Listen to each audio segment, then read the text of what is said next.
Hi, everyone. Hello. Welcome to A Podcast Will Save This Relationship. I'm Sarah, she, her. I'm Josh, he, him, and on today's podcast, we talked about Equilibrium. Someone was asking for it. We delivered. Promises kept. Put the mission accomplished banner behind me. You're not going to do that. No, I'm not. Of course not. Dude, like, imagine it at home. in your mind theater. In the theater of your mind. Of the mind. Yeah, let me do Reddit stories or fucking whatever. I don't know. I'm gonna go chill out. Yeah, I'm gonna have something to eat. Don't forget to like, comment, subscribe, hit the gosh darn bell, rate us 5 stars on Apple and Spotify podcasts. All the links are down below. All the timestamps are down below. We have mutual aid links down in the description as well in our link tree. Everything's down there. Just enjoy it and read it. Have a great time. Enjoy the show. It was a fun episode. I love you. I love you too, Sarah. No, I was talking to them. So you don't love me? I can't believe you admit that. I love you. Enjoy the episode. Parasocial fucking. I love you, Josh. I love you, Sarah. All right, enjoy the episode, y'all. Bye-bye. Bye.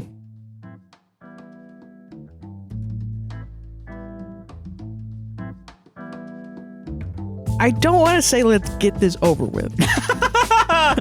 Yeah, I get it. I do get it, though. I want to do the podcast. I want you to want me. Just like I want myself to want this. Yeah. I can't, you know. You don't want to hear about Christian Bale for an hour? No, I don't hate that guy. I mean, I guess I do. I don't know. I don't really have an opinion about him, if I'm honest. Looking at the lights. Saying about American Psycho? Yeah, looking at the lights. Give me a fucking... I know Christian Bale's at your party, but... Eating all your queso dip, talking on your phone. Yeah. Do you want to... We can get this over with. We can't jump right into it. I just... Listen, I ask how you're doing. I gotta be up front and say, listen... Yeah. I don't know why I don't want to do this podcast today. Okay, that's fair. I'm gonna do it. Yeah, we're gonna do it. But listen, okay, one time I was listening to You Made It Weird with Pete Holmes. Oh, yeah? Pete Holmes said something that I think I live my life by, and maybe too much. Okay. Because I'm a lazy fuck. But Pete Holmes was like, sometimes you don't want to be a comedian. Sometimes you want to go outside, go to a bar, and talk to a broad. And that's why sometimes I take a day off from being a comedian. Yeah. And that's my vibe right now. I get it. Maximum summer vacation vibe. Yeah. Dude. Am I on vacation? No. You're I'm at working. home working, yeah. This is the only time in the week I work, especially last week because Josh forgot to give me the Instagram until like 2 or 3 days after the I forgot the reel that I did make for it. I forgot to post it, which I'll post this week, maybe. Yeah. I don't know. Fuck you. Who cares? I don't know. Repurpose that content. Listen, it's our business. We decide what we do, okay? Yeah. Jeez. But yeah. I don't know. I understand that. Kind of tangential. I saw an interview. I think James Acaster was on a podcast. And he did talk about after seeing Bo Burnham's Inside, he was like, oh, we should just fucking quit. Yeah. We should all just fucking quit. Oh, because it was good? Yeah. Yeah. Yeah. No, I get that. Like he saw that in 2021 was like, oh, he nailed it. He nailed the lockdown feelings. He did. Yeah, he did. He really did. I go back and look at that and it's like a completely different world. Yeah. Which, I mean, you know, I understand why people say that there wasn't a lockdown because there wasn't for America. But it felt that way. Like, and very if you were trying to be a good person and not go outside. Well, also in California, they took it way more seriously. Yeah, I mean, there is some... Even though I will say they didn't fully lock down also. But no, like there was no actual governmental lockdown. Was that during the time... Was Joe Rogan still in California at that time? Because I remember they made a carving for like... Essential businesses include podcasts or something like that. Like they did? Like some sort of like small scale entertainment, I think. Well, it was just... It was like essential businesses or businesses that can operate without... Like, spreading the COVID-19 or like have COVID like what is it, because there's like COVID stuff. Yeah, PA for COVID, like some sort of like COVID safety on set guy. Yeah, I remember having that, which I still think we should have. I think there should be a good like yeah. Well, I will say a lot of like I was a quote unquote when I was doing customer service for the toll road, which wasn't operating. Like have we processed that? I worked for the toll road company, and the tolls were not. They were weren't suspended for charging like people for tolls. But my job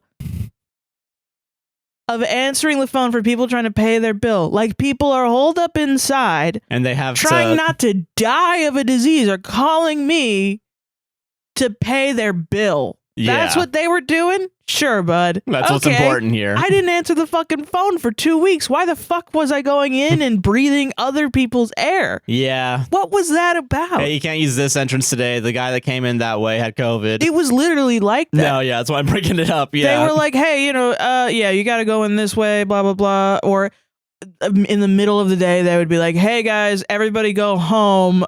We just found out Steve had COVID. So we're going to contact all of his cubicle neighbors. The cubie buddies, yeah. You're going to have to go home for 2 weeks, not paid, unpaid. We're going to take all your PTO. And you're not allowed to come back until 2 weeks have passed or a positive COVID test. And even if it is a positive COVID test, negative. You're not allowed to, whatever. Find out. Positive for not having COVID, I think is what it is. Yeah, and you're not getting fucking paid. Fuck you, I guess. Yeah, that was bullshit, man. That was genuinely rent-frees. bullshit. Yeah, it was insane. We were doing crossword puzzles, Joshua. Yeah. Sadly, I did envy you because I was working still, like, because I worked at home at the time to fact check. Yeah, but you also, were doing, but I didn't want COVID. Yeah, no, yeah. Why would you envy somebody going in and maybe getting COVID? And then I couldn't see my boyfriend because, understandably, your mother was like, no, you're going in. She called me COVID girl. Remember that? Do remember that? Yeah. She was like, oh, yeah, you're probably filled with it. And I was like, thanks, Heidi. That's awesome. That's good. That's really good. Yeah. Anyway. I'll censor the name later. Just filled with trauma, burnout, a lot of stuff. And you want to go to a bar. We're still here, bitches. We're still podcasting. This shit is fucked. All right. Okay, all right. Tell me about Equilibrium, Josh. I want to know what the fuck is going on in this stupid ass movie where you're not allowed to feel. Yeah. Is this gonna parallel my life maybe right now? No, it's not. No? Okay. Equilibrium has been recommended to me multiple times by the same person, so this is you're welcome. You're welcome. Them. Which I'm happy I did watch it because this is the dumbest movie. I don't know. It feels like somebody's gonna come into my life and shoot a dog. Shoot a dog in my hands. That's what it fucking feels like. That I've told you about too. That's what it fucking feels like, man. Somebody's gonna come into my life and shoot a goddamn dog and be like, it's your fault. It's your fault, yeah. Somehow it's your fault. I shot a dog because you felt sad about it. Fuck you. Listen, I shot the dog, but I didn't shoot no fucking puppy. All right. I shot the dog, but I didn't feel a damn thing. Ah, that's fair. That's okay. It's okay not to feel. Okay, it's okay not to feel is what you're saying. No. That's all right. not. It's the opposite. It's a good. Yeah, okay. I'll shut the fuck up. All right, sorry. No, it's okay. You don't need to shut the fuck up. Okay, so, all right. I'm going to list off a bunch of things that this movie does, or a bunch of other media properties that do what this movie does, but better.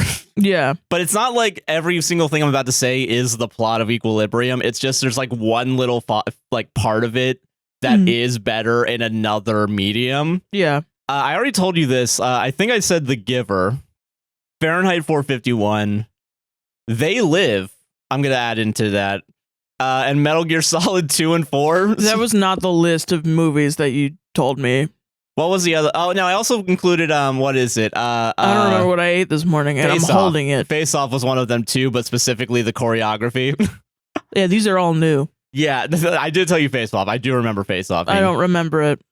I don't remember what I ate this morning. What you drank today, yeah. But okay, the reason why I want to say that is because the movie's not wrong. What are you talking about, Josh? The movie's not wrong in like it is good to feel. And we shouldn't take a drug that makes us not feel, and we shouldn't burn art.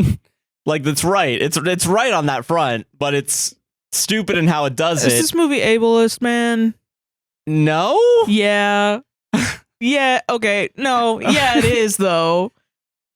This rhetoric, I hate this rhetoric. Okay. And I'm not gonna, I'll I hate the rhetoric, and maybe this is a side tangent. Maybe it's not ableist. I don't know. Maybe I'm jumping the gun. Okay. But it is ableist to say, don't take that medication because then you'll feel bad. You know, the side effects of the medication is like, and this is me from a chronic depressive taking Lexapro.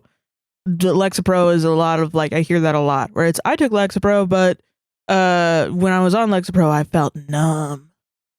I wasn't allowed to feel. Okay, I do get that. I do understand that to an extent. It's a rhetoric. Yes. Being used by people that are like anti-pharma, anti-big pharma, to be like, they're putting the pills in our kids so they tamper down their emotions. And I always think about that with narratives like this. I do not know whether or not this movie is ableist. That rhetoric is ableist. However, I do get it. Okay. I understand that. I don't know yet. You continue. The basic synopsis is that this is in a post-World War III world where whatever higher power 1984-ass Big Brother was like, hey, you know what's really causing all these wars? Man's ability to feel things. So then they made a drug that suppresses all emotions, happy, sad, etc. Yeah. And also part of it is we're going to burn all the books, all the art, all the everything.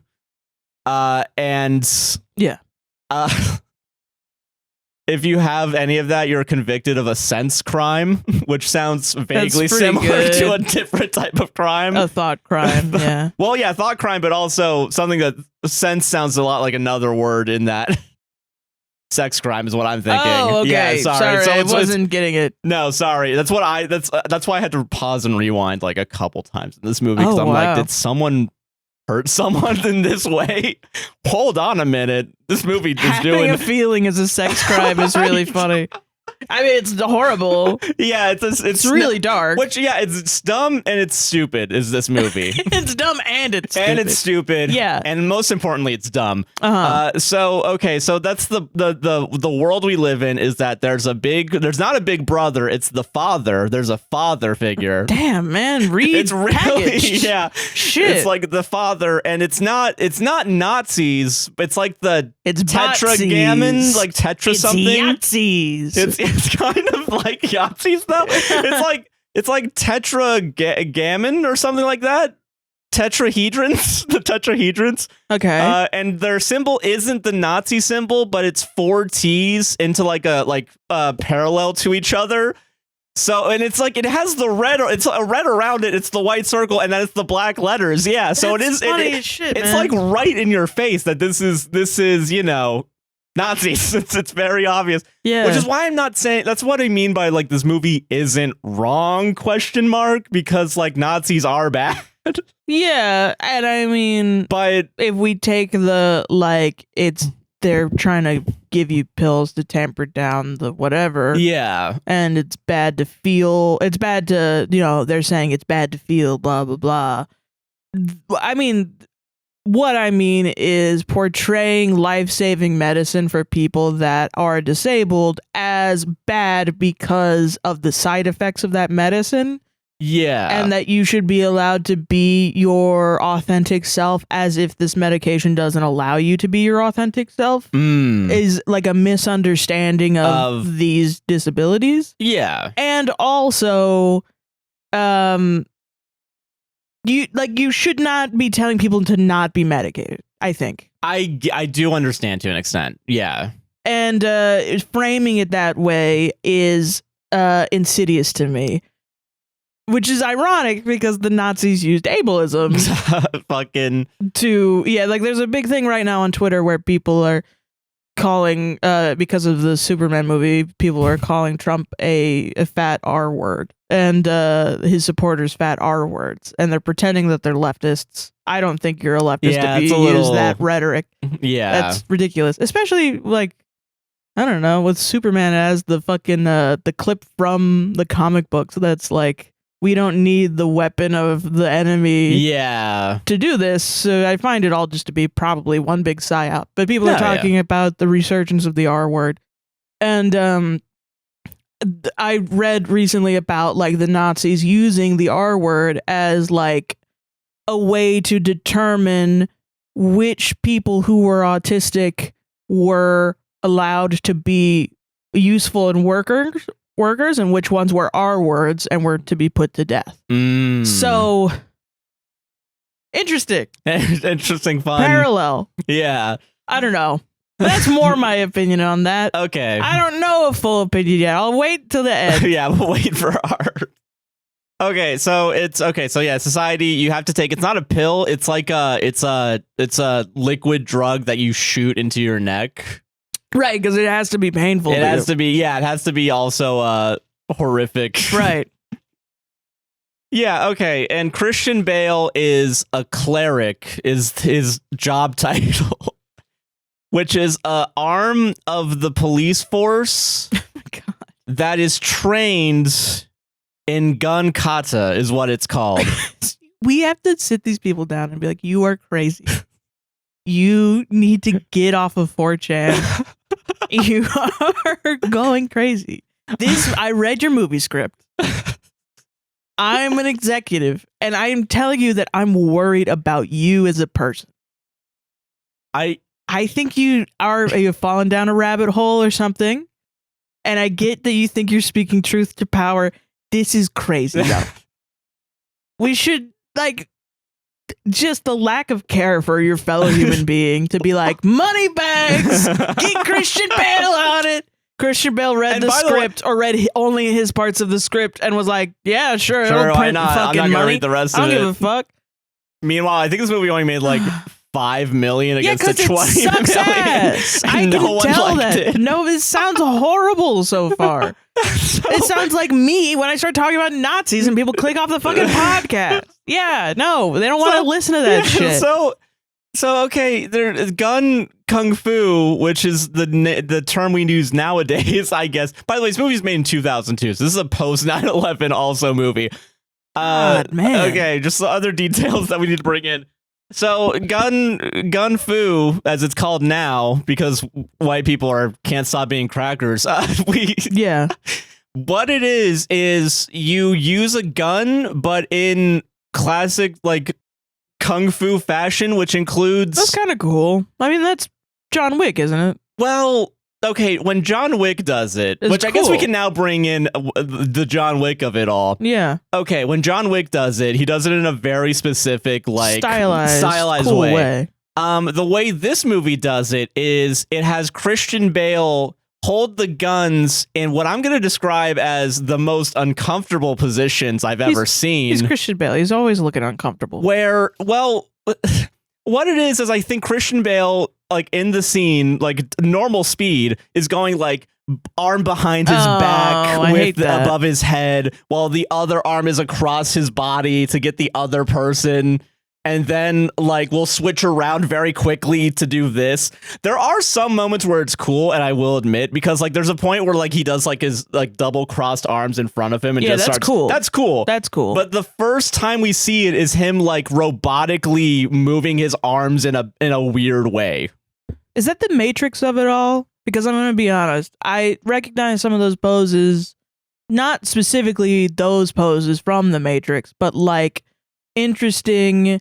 body contortionist stunt things from the Matrix, but what was cool about it was that it worked. Yes. Like you saw the effect. You saw the effect of the shooting. Yeah. It's like, oh, he did that and it worked. Yeah. And it's like really leaning into the action side of it too. It's not being overly serious.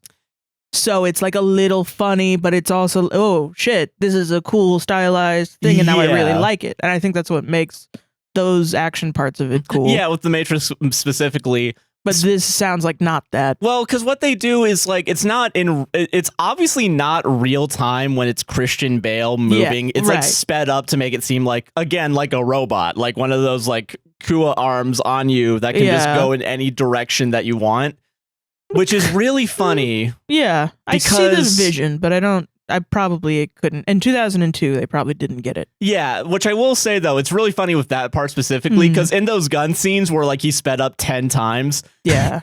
When he's doing regular karate later, he's like a 20th of the speed. Oh, no. When he's holding, like, I don't know what it's called, the wooden thing. I don't know what it's called. I'm sorry. I don't know what you're talking about. Like the big stick. The big stick? Oh, the wooden katanas that you hold that's not a katana. Yeah. I know what you mean. Yeah, the practice things. Yeah. And he's moving around like an old man. Oh, no. And not really, but that's compared to how he is when it's sped up, it feels like that. That's a personal nightmare of mine, I think. I think from being in music, like, you would have to play something and the point of it is you play it really fast and technical and you get it right. Yeah. And then you like start slow and then it's like you fall on your face if it's not fast enough. So then you record it and then you speed it up a little bit and you're like, it'll sound cool. And it sounds cool. And then you play it in real life and you have to slow it down to make it. You either slow it down or you try it fast and you fuck up. And it's just humiliating. It's so bad. I hate that feeling so much. Oh my God. Yeah. And I get that, man. Yeah. So that's the basic premise, and there's an underground, which I think they're called the underground. We don't care about naming things. I feel it's like it's not underworld. It is underground, I think. And it's people that they don't take the drug, because if you don't take the drug, I guess it's like We Happy Few. Do you remember that game where it's like you take the drug and it makes you happy and you don't have anything else? Yeah. Which is probably, I know we can also go down the ableist route with that too. Maybe I just don't like that trope. I get it. Well, because I think that's based on the rhetoric of what I talked about earlier. Yeah, no, and I agree with that. Yeah. And that's why I brought up Metal Gear Solid 4 specifically. I bring up Metal Smear. I feel like Metal Gear is the only one after people have described it. I've not played it. I played the first one a little bit, but after people describing to me the story of Metal Gear, that's the only one that I've been like, yeah, that makes sense, because it takes such a hard leftist turn. Well, yeah, because in Metal Gear Solid 4, like it's like the whole idea is that it takes place in like a separate reality that's more futuristic. Yeah, and it's not a drug; it's nanomachines, and it's like you're birthed to be a specific or like Metal Gear, the man, Solid Snake. Well, let's talk about Metal Gear Solid. Okay, that's more fun. That's more fun. Okay, so Metal Gear Solid basically. We love Metal Gear Solid. Well, yeah, I'll find any reason to bring it in. Yes. Every time we bring up Metal Gear Solid, and we both just love talking about it. Nobody talks about it in the comments. It's so awesome. Fucking funny. So, okay, Metal Gear Solid. Solid Snake is the main protagonist throughout the series. Yeah. And, like, he is a clone that was birthed from Big Mama. Yes. That part of the Les Enfants Trebles, some shit like that. Some French words. Sorry. And it's okay. We're sorry. We're sorry, French. Sorry, France. Les Enfants Terribles, I believe is how they are. The terrible children? Yeah. Okay. And there's 3 of them, and it's like they're all clones of Big Boss, who was the best the best who ever lived. Boss. Yeah. And now Solid Snake is the best one. And in Metal Gear Solid 4, he's done a bunch of shit at this point, but he's like old Snake. And he is what is it called? He's still working as like a mercenary, basically. Yeah. But at the time, with Metal Gear Solid 4 specifically, with the nanomachines, what the nanomachines are supposed to do is suppress the guilt that you have and any sort of negative emotion that comes with the idea of going into war. Right. That's different. That's different, because that actually has a purpose, as opposed to the idea of take drug, nothing. Yeah, well, and I wonder if it's also like, there's been, criticisms of like, and I know we're jumping around all these different genres, but like there's criticisms of like white dude indie music that's like, there's a girl and she's 16 and I'm smoking a cigarette and she's so hot, but she's 16, like stuff like that. And it's like Chapel Roan made the really great. She just she said it out loud, which is this thought that, what are you fucking singing about, man? Yeah. Like, what are you as a white guy in an indie music? What do you have to say? Like, say something interesting. Yeah. Rather than just it being about your identity. Is not what she said exactly. She said, what are you going to sing about a fucking cigarette? But that's how I interpret what she said. And I think these oversaturated tropes, I guess, are things that I'm frustrated about. Yeah. Because I don't connect with them. No, and I think there's a way to connect with them, not in this movie, of course, because this movie doesn't care about anything really, other than looking That's cool. really funny. The movie needs to care about something if the framework is these people don't want you to care about anything. You know what I mean? Yeah. These people don't want you to feel... The only thing that it like says is like, it's bad. But it's also like, I want you to feel the bad emotions. Yeah. So the movie's thesis is I want you to feel bad, but it doesn't even care that much about it.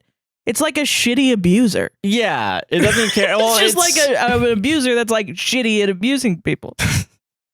I don't know. I didn't really care that much, honestly. Yeah. So so in Metal Gear Solid 4, that's that purpose, right? Yeah. And then this one, it's just a tool of suppressing people, right? Yeah. Whatever. Mm-hmm. So okay, it's Christian Bale. Metal Gear Solid 2 real quick. Yeah. The connection I made there is that Christian Bale at the beginning and kind of through the rest of the movie with the gun fighting is kind of just Vamp from Metal Gear Solid 2, but with guns. Okay. And also I think it goes like to the point where like he wears like well, that's not true. Everyone kind of wears the Nazi coats, like Nazi overcoats. Yeah, that's pretty. Yeah. Like historical. They can both reference historical stuff and not be copying each other. Yeah. And what am I thinking? So it would be funny though if the movie was like, we're just gonna do Metal Gear Solid. It would have been good. It would have been probably better. Probably a little bit better at least. Yeah. And I looked into the guy real quick. I know we're all over the place. I looked into the guy real quick. I don't think he's made a single good movie. Awesome. And it's a writer-director. And like I think he did the 2020s Children of the Corn. Yes, bitch. I'm so gonna watch that. I want to say he wrote and directed that. And there was something else recently too that also I think bombed. Let's go. So I don't know. I fucking love shitty remake horror movies, man. No, I get it, but I don't know who the fuck's giving this guy money. Because like this movie didn't even make its money back. No, yeah. So okay, I want to talk about the opening scene and the opening narration. Yeah. Which is it is an actual guy in the movie, but I thought it sounds like Hank Azaria doing a bad Sean Bean impression. Hell yeah. Yes, you told me that. Yeah, where it's kind of like it's talking about like, okay, in the early 21st century, World War III happened, and what we realized that causes all the wars is man's ability to feel, so we stopped that. And it starts off with like the art thieves, which are the sense people. Like the first guy's just like looking at a painting. And then gets shot off screen. Well, okay. So what happens is outside this like warehouse building, like 20 cop cars show up, and they all get out of the car and like behind the car, using it for cover, just aim towards the window immediately. And then the guy that's leading everyone's like, "You guys know what to do." So they all gear up. So one guy just runs outside and gets shot by everyone, like for no reason. And then the cops just start shooting at the windows, trying to get the art thieves, the art people, whatever. And the reason why I find this funny is because like it's super quick, and then there's a SWAT team that just like run through a window, like a bay window for no reason. So this is really bad, right? Yeah. This is a bad movie so far. Kind of. It's like so far it's pretty bad. It's goofy. It's goofy shit. Yeah, but it's like not interesting, and also it's more funny than it is like, whoa, they're shooting the guys. Wow. Yeah, it's more like it's like, okay, yeah. It actually is. You know this meme for sure. You know the meme where it's the ladies and gentlemen, we got him, and that's the FBI rating. Yeah, it's that, but with a window instead of a door. Yeah. But it's like if you've seen a lot of movies, you've seen it before. Yeah. Have they done this? Is just completely separate because I don't want to talk about this movie now. Because it's really bad. Fucking skip ahead 3 minutes if you want to hear more movie. Fucking have they ever done like a good, like whenever I think about a shootout, I think about like a bank robbery saloon shootout, which to me is like low stakes, silly. Yeah. So but I know that they happen in life. Yeah. And they're fucking terrifying in real life. Have they made like a visual, realistic, like Saving Private Ryan-esque Of like horrifying realistic depiction of a shootout. I wouldn't be surprised. I can't think of one off the top of my head. I want to know, because I want to know what the, like, if it's my opinion. I've just recognized that I'm desensitized to the violence of that. Is there like there should be like a filmmaker out there that wants to shoot violence, but in a realistic way to show like the horror of violence. You know what I mean? Or even in like even if it is like there's no good war film, because you're always going to make war look cool because you're making thinking a film. Like maybe the closest I can think of in the sense of like a director making it feel at least tense would probably be like Quentin Tarantino in The Hateful Eight. Yeah, but he's still maybe got Reservoir Dogs. He's still got stylized. Yeah, like a goof to it. Yeah, but not off the top of my head anything else really. Right? They should. I want to know that. I would want to see that. Yeah. I don't know. If you're a filmmaker out there, you should make that, or if you know somebody that's done that, like a unknown filmmaker, I want to see it because I want to know. I like action a lot. Yeah. I do really like action movies. There. So. I wonder if maybe Heat. I haven't watched Heat, but I feel like that's also the bank kind of thing. But whatever. I've heard Drive is really good. Oh, Drive is a good one. Yeah, Drive. Yeah, we need to watch Drive together. That was like my mom's favorite movie for a while. Really? Yeah. I mean, she hated like Journey and like Audio Slave and like shit, and then she watched Drive, and then she had Shadow on the Sun playing nonstop in her car. Wow. All right. Tell me that woman isn't autistic, man. Yeah, okay, all right. She got me into Audio Slave because she was obsessed with the movie Drive. Crazy. I never expect that, I guess. I know, me neither. Yeah. She was cross-stitching and watching Drive. She was cross-stitching little flowers on our little thing with her little glasses and watching the movie Drive over and over and over again. And playing Skyrim. Watch that soon. We're gonna watch that this weekend, I think. Yeah, let's watch Drive, dude. Okay. Sorry. So, shootout's going on, right? And it's the goofiest shit you ever seen. Yeah. Meanwhile, Christian Bale just shows up. Okay. He just drives up, and him and Sean Bean get out of the car. And I'm imagining him like a little chibi, him popping in like... Yeah. Well, it kind of so like what happens is he does not pop in like a little chibi man. When he car comes in, he gets out of the car, but he like comes up into frame. And then Sean Bean and him just looking at each other, and they just like casually walk in. Yeah. And like the guns have finally kind of stopped, and now all the bad guys are inside this little room, and Christian Bale's like, "All right, I'm gonna go in. You guys shoot the lights. Got it?" And then they're like, "Got it." And then Christian Bale runs toward this locked door, kicks it open. Okay. And this is kind of cool up until the guns start happening. Yeah. He slides on his legs into the middle of the room as all the lights go out. Oh, that's cool. That's cool, right? Yeah. Then there's like maybe like 10 seconds and everyone's like, where the fuck is he? Yeah. Even though he's never moved, he's still in the center of the room. But also it's dark. You can't see things. I get it. Lit up by the gunshot? Kind of is what so it is cool. The lighting of this is cool. Yeah. It's really dampened by Christian Bale holding the guns behind his back and head. I get it. And then like robotically moving to kill everybody. Yeah. Because every gunshot does light up the room. Yeah. And I'll give it a little bit of credit for afterwards too. Like afterwards when the smoke clears and everyone's dead beside Christian Bale. 2002, man. You had it. That's pretty good. That is pretty good. That's a good idea. There's some good things in this movie, which is also why it's frustrating. Yeah, I bet. Yeah. Because, like, I think a lot of the stylistic stuff can be good and is interesting. Yeah. But sometimes they lose it. The story doesn't really... I don't care about it, and it's dumb. Yeah. And the way it does it is dumb. Yeah. And afterwards, too, like, we get a shot of, like, both the guns, and, like, they're heated up by the metal, and they slowly go down. Yeah. And this is where the movie starts losing me. Okay. Is right afterwards, it's Christian Bale and Sean Bean just standing and looking at all the dead bodies. Yeah. But they use the technique of the entire room is dark, but very obviously they have like a light just over their eyes. Okay. And this movie's gonna do that in like again in 5 minutes. Like it's not gonna like really. No. Yeah. It's cool. It is cool. It on does its own. start using it over and over again, from what I remember. I don't know if it mixes with the vibe that we've got so far. Yeah. You know what I mean? Especially since, as we're going to learn, they're actually the bad guys because they're the Nazis, you know? Like, which already you should probably fucking know that, but... I watched a lot of old films because my grandma always watched Turner Classic Movies. She always had it on. Yeah. And it was always cool when that would happen. When they would do the light shining on the eyes of like the person or whatever. Like a Streetcar Named Desire-esque kind of vibe.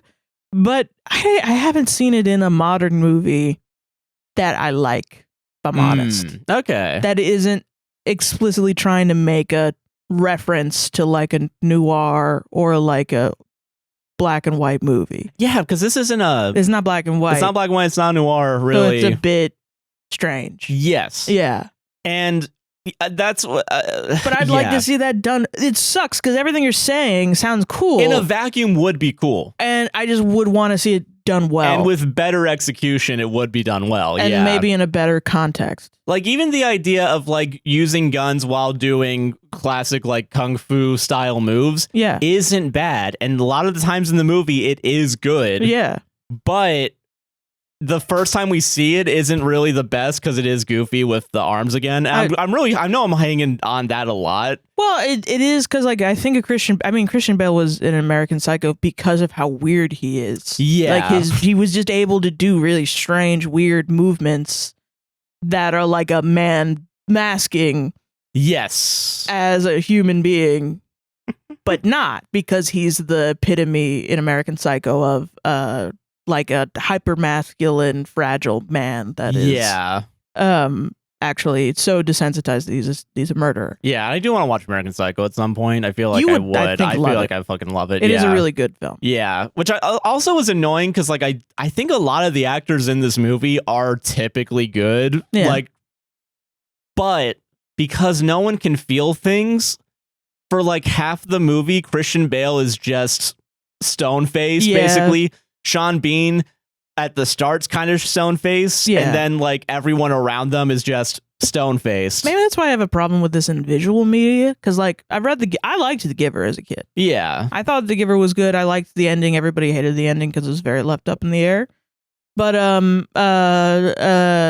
left in the snow to die.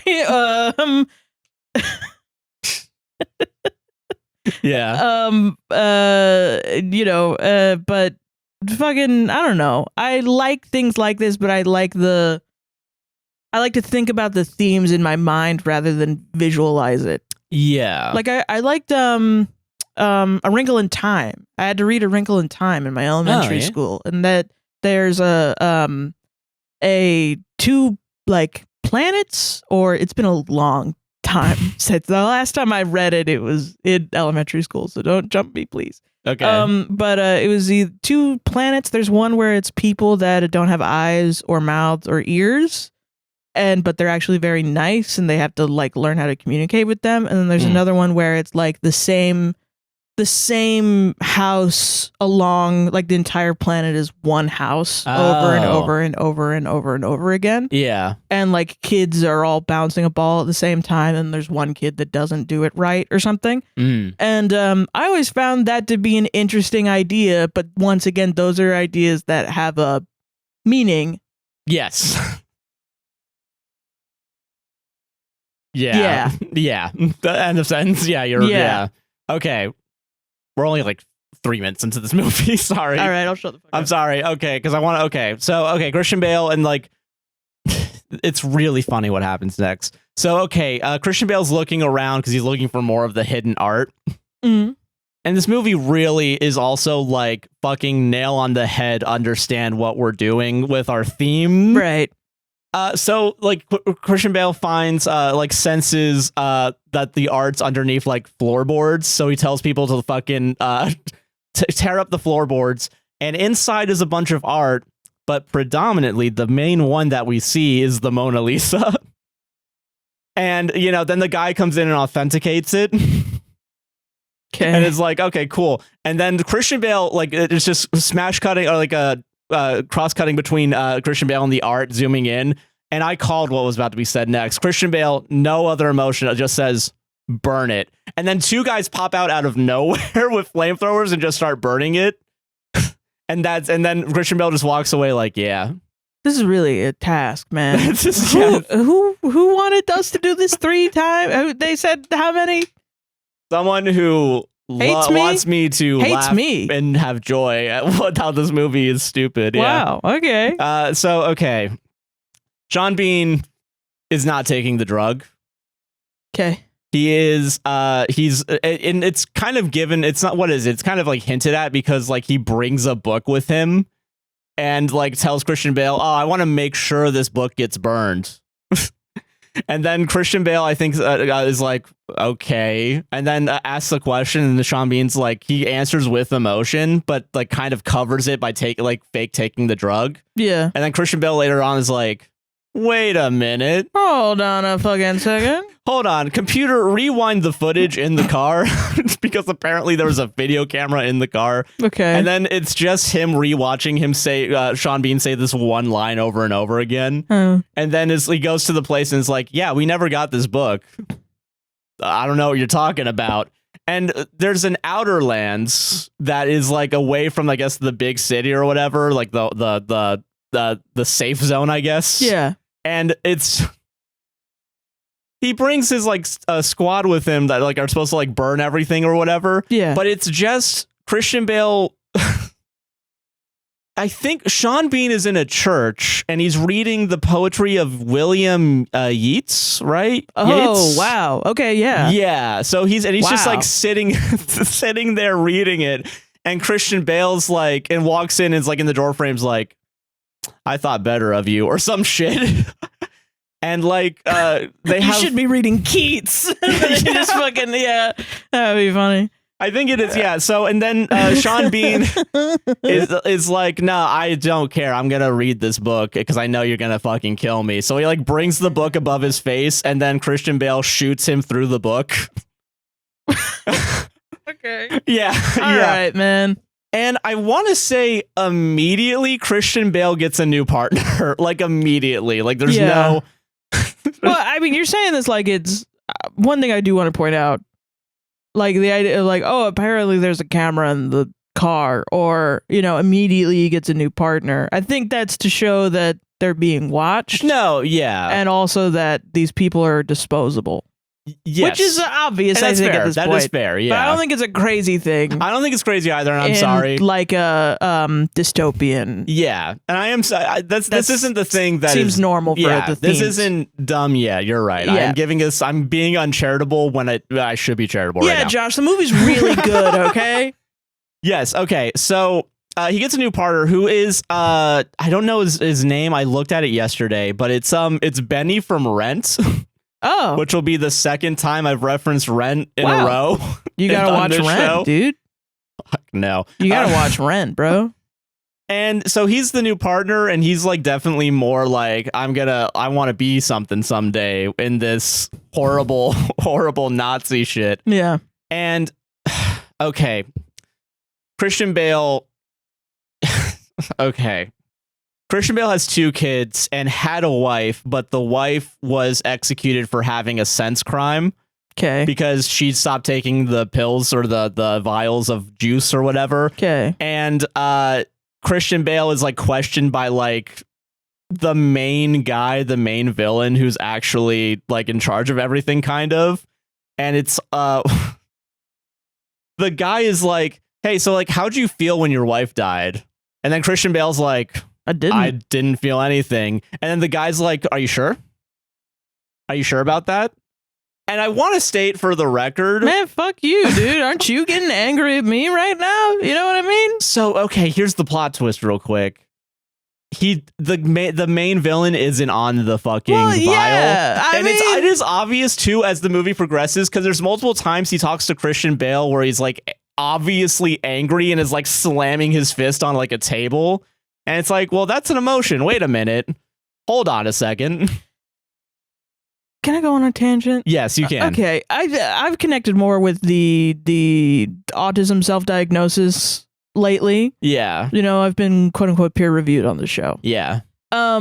But I really have, because I found the subreddit r/autism in women, which if you are an autistic late diagnosed woman, go to it. I swear to God, it will turn your brain around. I have had a hard emotional week just because of, if you are autistic, you get it. Sometimes it just gets you down because people are like, stop being autistic. And you're like, I can't. Whatever.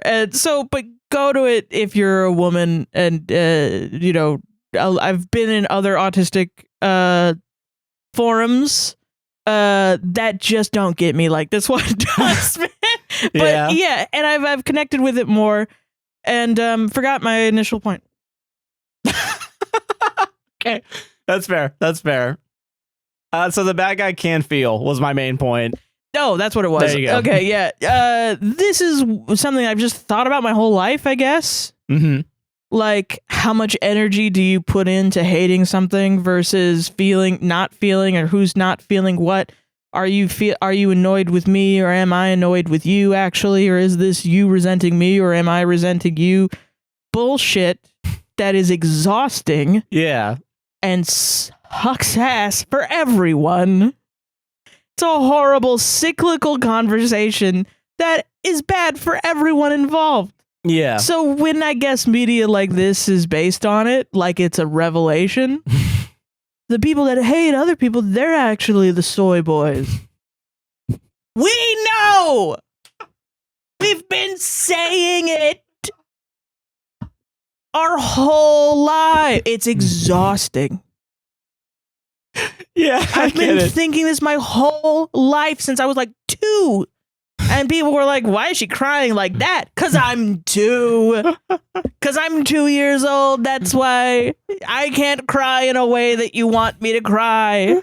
And I don't know. Maybe that's what it is. Okay, that's all fair. I'm saying. That's okay. I understand that. Maybe that's why I'm very... It's not the movie's fault, I guess. Even though it is, because it sucks ass. Meanwhile, us neurotypicals, am I right, guys? No, I know you're not neurotypical. Yeah, I got the ADHD. I get it. You probably also have thought this, but I think it is specific. Mine probably more is likely like ADHD related in that way. Well, I think it's also gender related. Like, I think women are supposed to, we're taught to cater to everybody's emotions. So the idea of us annoying people is like a death sentence, where it's like a man can annoy the shit out of people. No one gives a fuck. We're supposed to deal with it. Yeah. I mean, that's the whole point of the segment. Yeah. Yeah, exactly. Yeah. So you're not annoying though. I appreciate it. Yeah. Okay. So Christian Bale had a wife, died from the sense crime or whatever. Right. And I think, I guess Christian Bale gets like a good job for killing your partner. Cool. And Christian Bale kind of is showing that he does have remorse, but not really, because he's still under the effect of the drug. Right. Yeah. So he goes home. He has 2 kids, right? Uh-huh. And here's another fucking annoying thing because of a plot twist that's revealed later. So he has 2 kids, and the daughter's obviously like is depressed, but like I guess that counts as not having emotions because you're just like kind of swirling the bowl around. And like the son is like supposed to be the like watching the propaganda, because like there's a big like everything's watching, like there's big propaganda, and there's like the leader does speeches every day and just talks about like how the art's bad. Arts are bad for everybody. Yeah. And so he's watching it, and like the kid is like on Christian Bale's shit for making sure like, hey, you're not feeling anything, right? Hey, you're taking your drug, right? Hey, he's like the police. He's enforcing the rules onto Christian Bale, basically, like making sure. Right. Like he's doing the police's job. They treat him like a jump scare almost sometimes, where like I think there's a point where Christian Bale's in the bathroom because like he decides to stop taking the drug. Yeah. So he doesn't take the drug, and then here's what happens, because like I think his vial at night he has a nightmare about what he did, and he tries the morning after he tries waking up and like tries to get the thing in him, and the vial breaks. Yeah. And so the kid fucking Five Nights at Freddy jump scares behind him. In the vent. Yeah, in the vent. And it's like, hey, you're going to report that you broke your vial, right? Hey. You better close this door. Yeah. Shine a light on me and close the door. Yeah. And then, oh, God, because, okay, the Snotlo's little prick also. Okay. All right. It's like, because Christian Bale is like, okay, I'm gonna make sure. But Christian Bale, I guess, is also like, maybe I don't tell them that I broke the vial.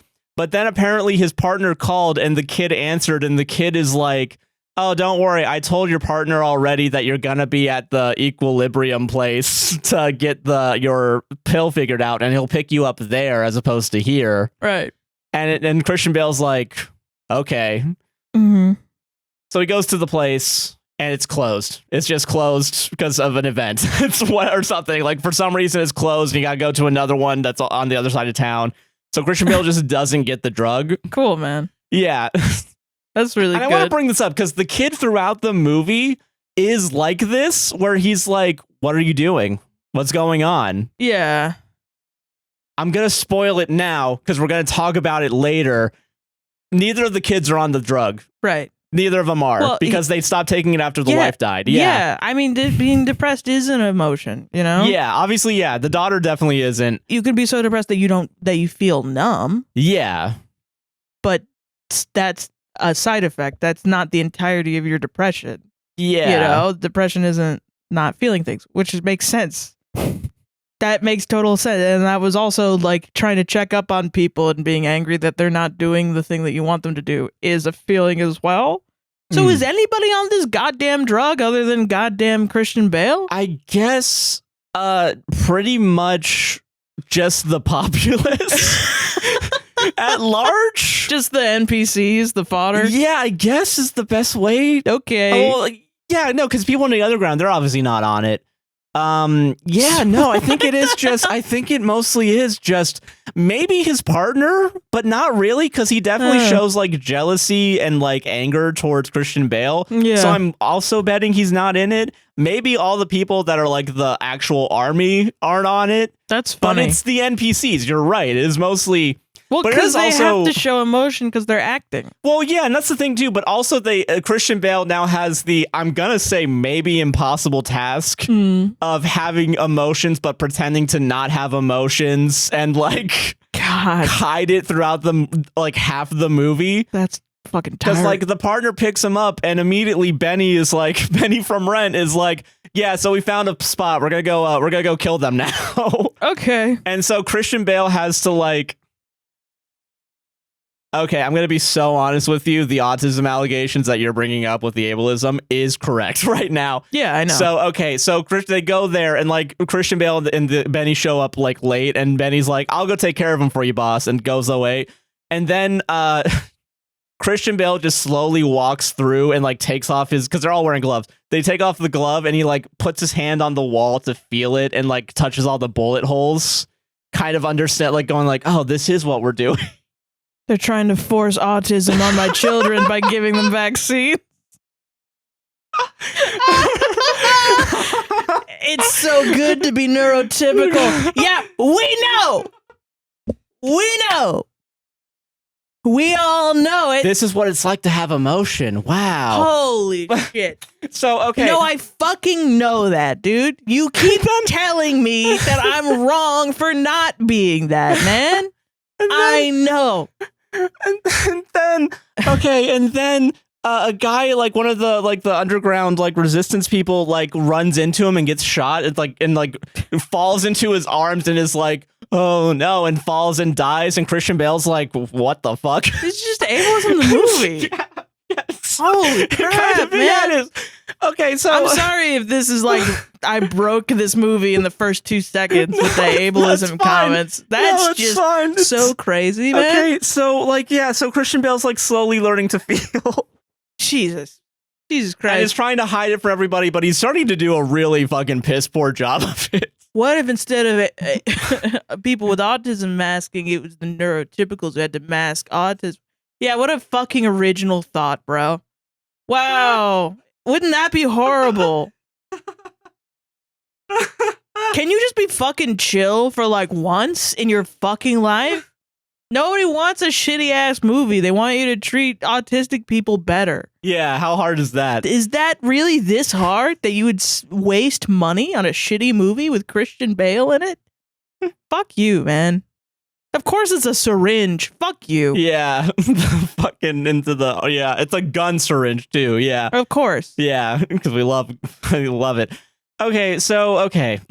They go to I think another place. They go to like a bunch of them. It doesn't matter the order. they go to like some lady's house. Cool. Who is part of the underground technically because they find like a hidden like little book nook just hiding in like the fucking wall.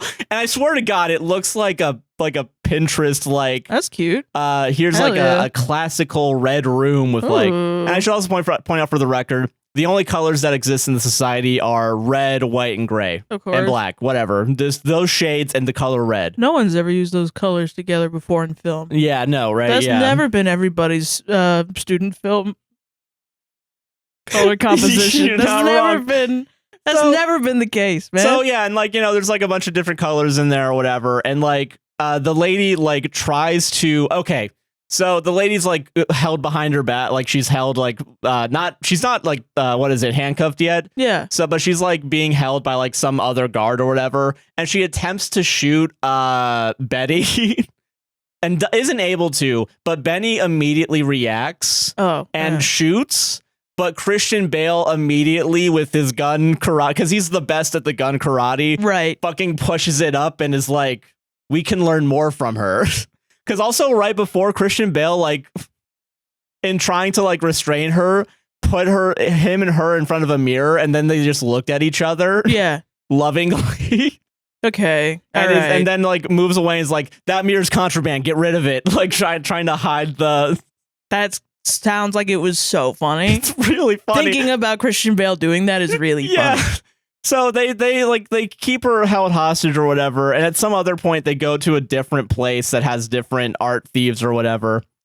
And this is where I really started laughing. Uh-huh. Okay, so outside the art thief place or whatever, the resistance place, there's just a bunch of dogs in a kennel. All right. Yeah, here we go. Here It's we the dog go. killing part. So yeah, and it is. He's already told me about this. And okay, so Benny from Rent is like, why do they keep these dogs alive knowing we're gonna have to kill them?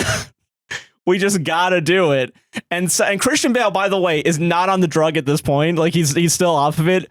So like two soldiers go in and just start fucking shooting up the dogs, and it's crazy. But like the movie has no like what is it, like respect, tact? I don't know what it is.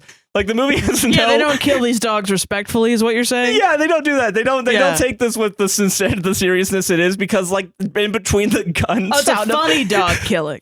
It's really well, funny. in between the gunshot sound effects, Right, yeah. They just have the whimper. They have the whimper that's like from the first ever audio, like Foley. The same dog sound. Pretty much, kind of.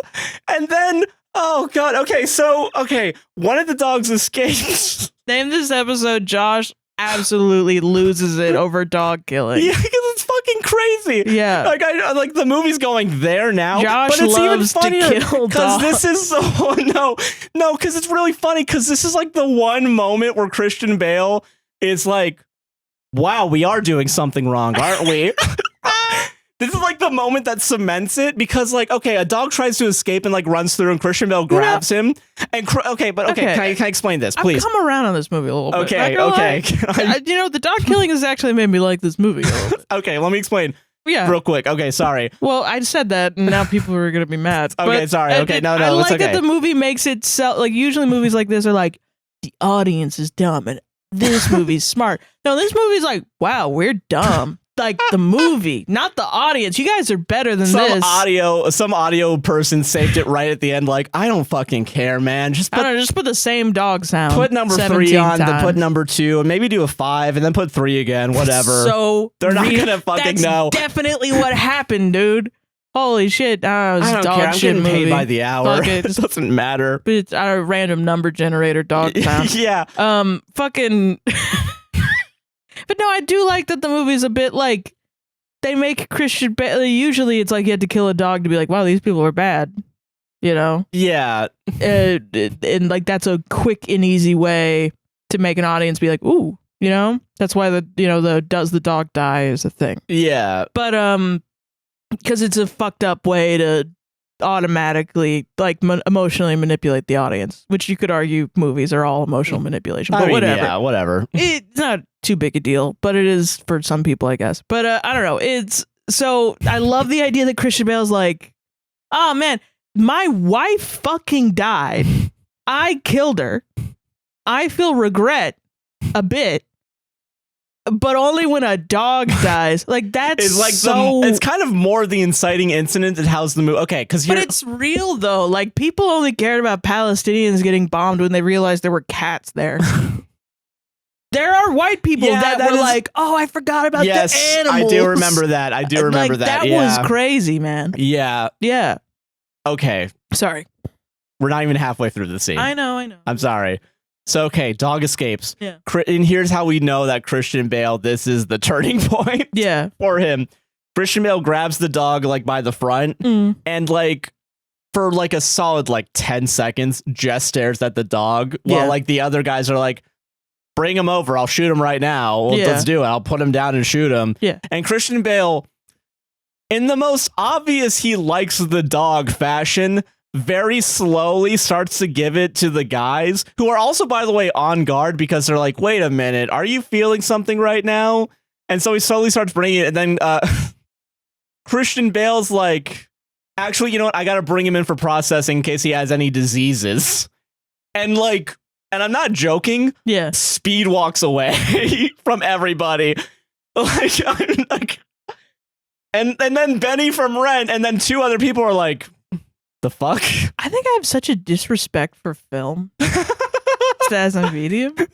I'm legitimately sitting here like, if I was a film student and I had to do like a student film or whatever, and everyone's trying to do their like Lynchian-esque what bullshit. Yeah. Which I love Lynch. Whatever, but God bless you. Yeah, I think my student film would be a child, like doing the like the square in the square hole, circle in the circle hole. Yeah, and it is just 10 minutes of a kid trying to put something in through a square hole, and it's not working.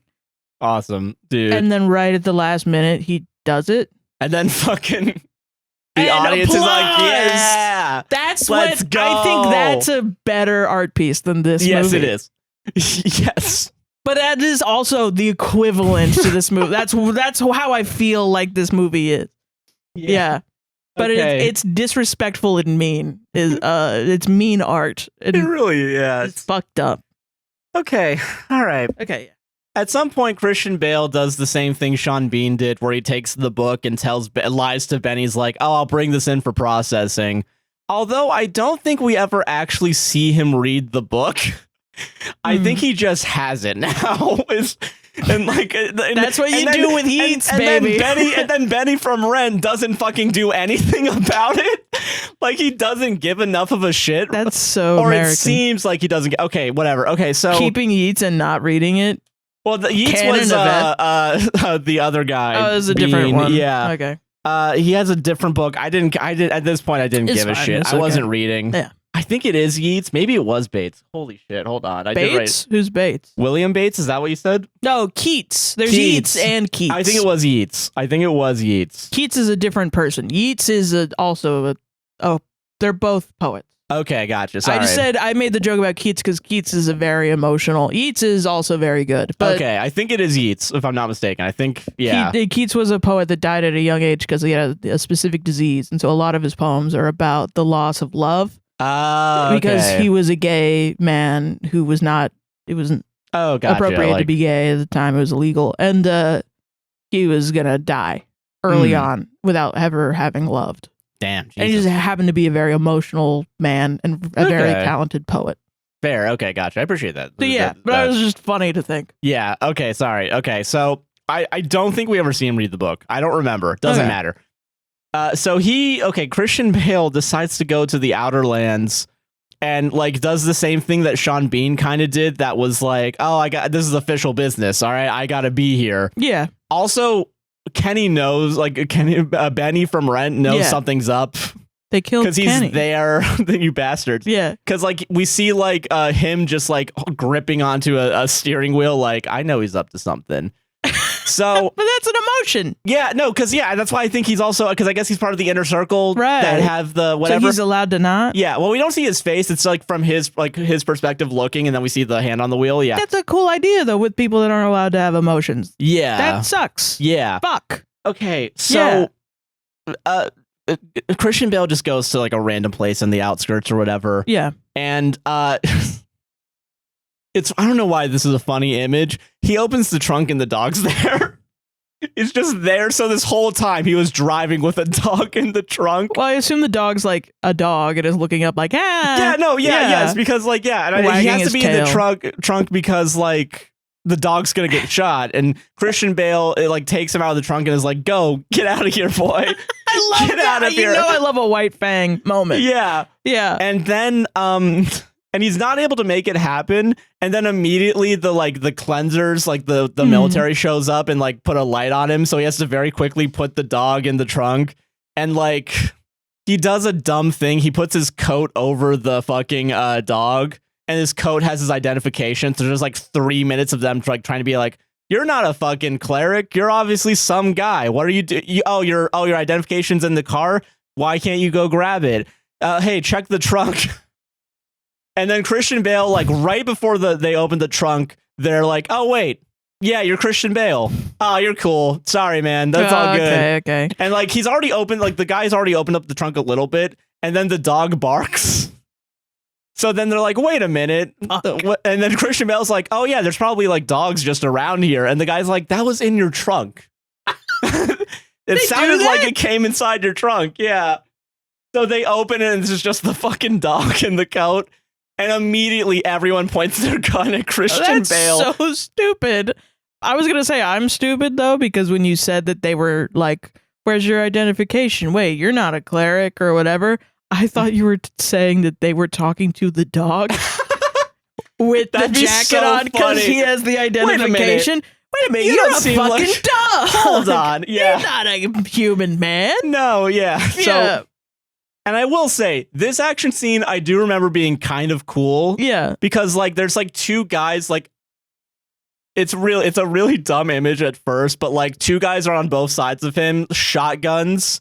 Just on his head, just like about to touch his head. Yeah, you don't need to be doing that. So man. then Christian Bale slaps them to do a 180, pointing, and then grabs the gun and points it at their head. Okay. And it's not too bad. That's kind of cool. And then the guys are like, "Oh shit!" And then he just fucking kills them.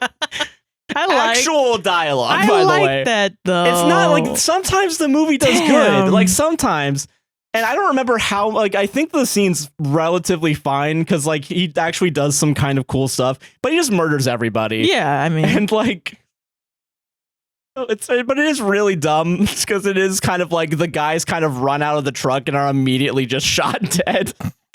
So, okay. Does he ever feel remorse for the people he has to shoot, like, other than his wife? No. Okay. No, I don't think he gives a shit. He's like, "Oh, wait, you're the bad guys." That's a pretty big problem, yeah. Yeah.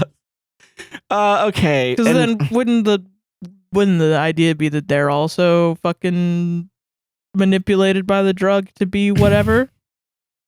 I guess. I don't know. Yeah. Never mind. Yeah, the movie doesn't answer these questions. No, it's just thinking about stuff. Okay. The dog we're not going to see up until the end of the movie. Mm-hmm. So the dog is just somewhere. Okay. Because I don't think he wants to bring the dog to the apartment because he still thinks his kids are on the drug. And if the kids have a dog, they know that the dog's emotion or whatever. Yeah. Okay. So he feels remorse for killing Sean Bean. And so he brings his Sean Bean's corpse and like goes through his shit. And like inside there's a photo because he's starting to have a love interest with the captured woman.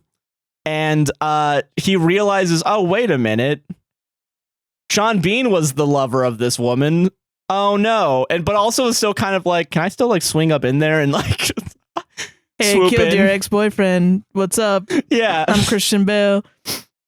But I don't think he tells her at any point. But cool. So he's lying to her also. Yeah. That's really good. But like, yeah, they're starting to feel emotions and like she can tell that he's not on the thing. And then he finds the underground somehow. And like he talks to just some guy, the leader. Yeah. And the leader like polygraph tests him and they're like, okay, yeah, you're feeling emotion because we're talking about your dead wife that we know about. And yeah, whatever. It's just a rigmarole. And then Christian Bale goes to like the head military guy and is like, hey, I want to find the underground. So like, maybe I should go undercover. I should try and find them. And then the guy's like, okay. And just to fucking leave. I don't give a fuck. I don't give a shit. I don't have emotions. Yeah, go find the underground or whatever. I don't care. I took my vaccine. Yeah. And at some point, Benny from Rent is like, there, because okay, this is the scene where like he's doing the practice with the wooden katana. Yeah. And then Benny from Rent shows up and is like, hey, did you hear about the killing out on the outskirts? Some guy killed like 14 people. Doesn't that happen every fucking day? And then, yeah, but apparently this is the more important one because it relates to the plot. Yeah. Or then, I guess maybe they're cops or something. Yeah. And he kind of like takes Christian Bale a little bit at first. Like he kind of beats him up. No. But then Christian Bale eventually wins. Right. Because the fighting is the allegory for the argument. Yeah. And also because he almost hits him in the balls. Oh, okay. I'm not sure. Like he puts the wooden stick and he like comedy. He taps his crotch. What the fuck? Like genuinely with the wooden thing. This is a movie about killing people that have emotions. Why are you doing these like weird slapstick gags? Yeah, and then Benny from Ren is like, all right, well, there's another place we got to go kill right now, so hurry up. And Jesus Christ. Are you not allowed to feel pain either? Because that's like, pain, is that an emotion or a sensory? I don't know. That would be like a sense, I thought. I guess. It's not explained what is and it isn't an emotion. No, of course not, because then you have to stick by the fucking rules. There's a lot of generalizations, that the movie expects you to have. Okay. All right. Okay. They go to the place where they find a bunch of people. Christian Bale does kill a couple of his own guys trying to help like 8 people escape. Okay. And then eventually Christian Bale is caught by Benny. Yeah. And Benny's like, oh, good job. You made him lure us into a trap. Can you do the honors of killing these guys?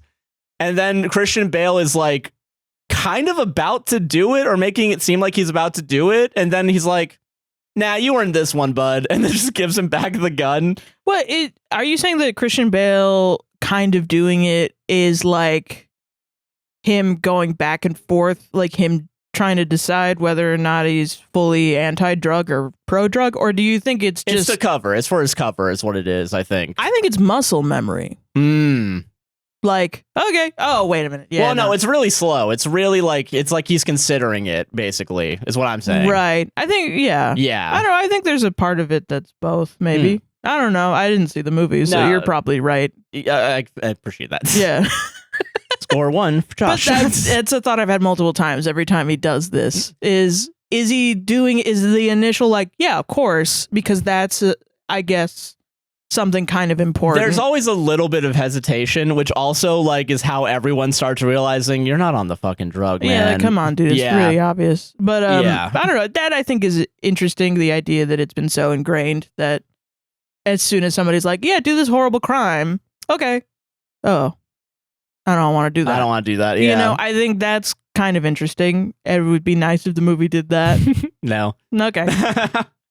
Okay, so at some point, so the love interest that also Sean Bean loved is about to be executed by fire, and this is when we also see Christian Bale rewatch his wife like about to be burned alive. Cool. And they just like the movie just like zooms in on the screen, and it's just like Christian Bale looking to the side and then looking back forward, like I don't know what's about to happen. Why wouldn't you just watch Minority Report? There's a lot of better movies that do 1/10 of this movie, but better. Yeah. Just watch 10 better movies. Pretty much, yeah. Or 2 extra video games, yeah. Yeah. And then he tries running to like stop the execution. Yeah. And he's like just a little bit too late because the guys are like, if we do this, like we're gonna blow up the entire city. Yeah. And so Christian Bale just watches and like makes eye contact with the lady as she's fucking burned alive.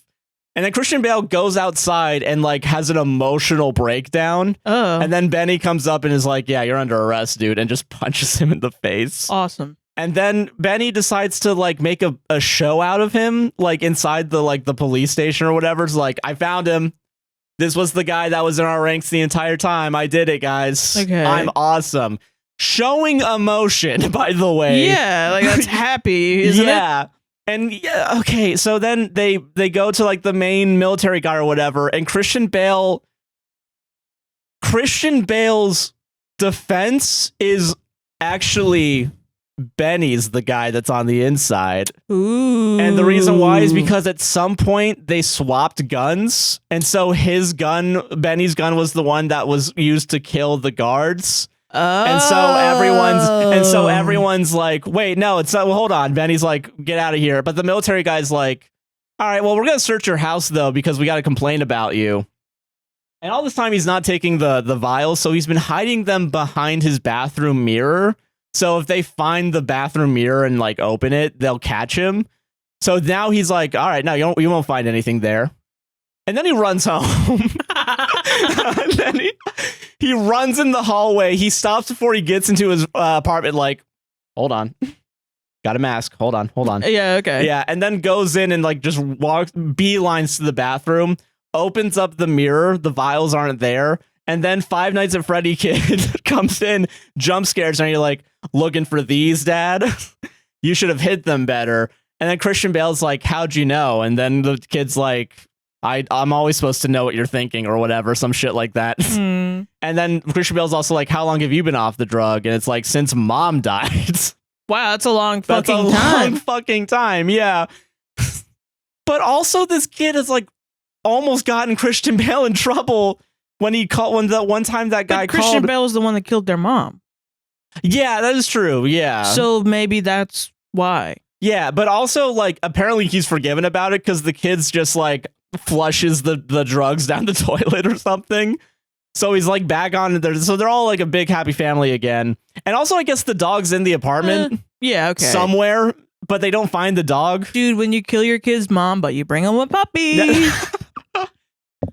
Completely fine, yeah. That's totally fine. The power of pets, man. Yeah. So, White people love dogs, man. yeah. By the way, More than humans. yeah, they don't find the puppy. I don't know where the puppy is. The puppy's somewhere in a void before the movie comes back because we have to have a shot of the puppy being pet by the daughter. Or upstate New York on a nice farm, Yeah, Josh. no, that's Doesn't true. have to be in a fucking void That without is true, air. yeah. In a spacesuit, in a void in a spacesuit. Yeah. Now that's adorable. Okay. I Could don't be. know. They did shoot a dog up into space and she died. So anyway. Jesus Christ, I forgot. Long live Laika, man. All right, we're in the end game of the movie now, thank God. Thank fucking Christ. So he goes back to like the Resistance, and the Resistance's plan is like, hey, we want to get you in with the father, so you should just like pretend to capture us and turn us in, and then you'll get a meeting with the father. So he does that, putting the lives of the Resistance leaders at risk because they're going to be scheduled for execution by fire. Perfect. Good stuff. So, okay. But this is also kind of where the movie kind of wins back all of its action, at least. Okay. So he's now wearing all white. He was wearing all black the entire time. He's now wearing all white as he goes meets the father. And they're like... yeah, yeah. Just keep going. Nail, head. Okay, so he's, and like the guy's like, okay, you can't have any guns, so he like gives up his pistol or whatever. Yeah. So he's unarmed. Okay. So he goes in, he talks with the father, and the father is actually, he's just a computer. He's just a program, and it's actually the head military guy that's in charge of everything. Okay. And is the one running everything because the real father died. And I think he reveals now that he's feeling.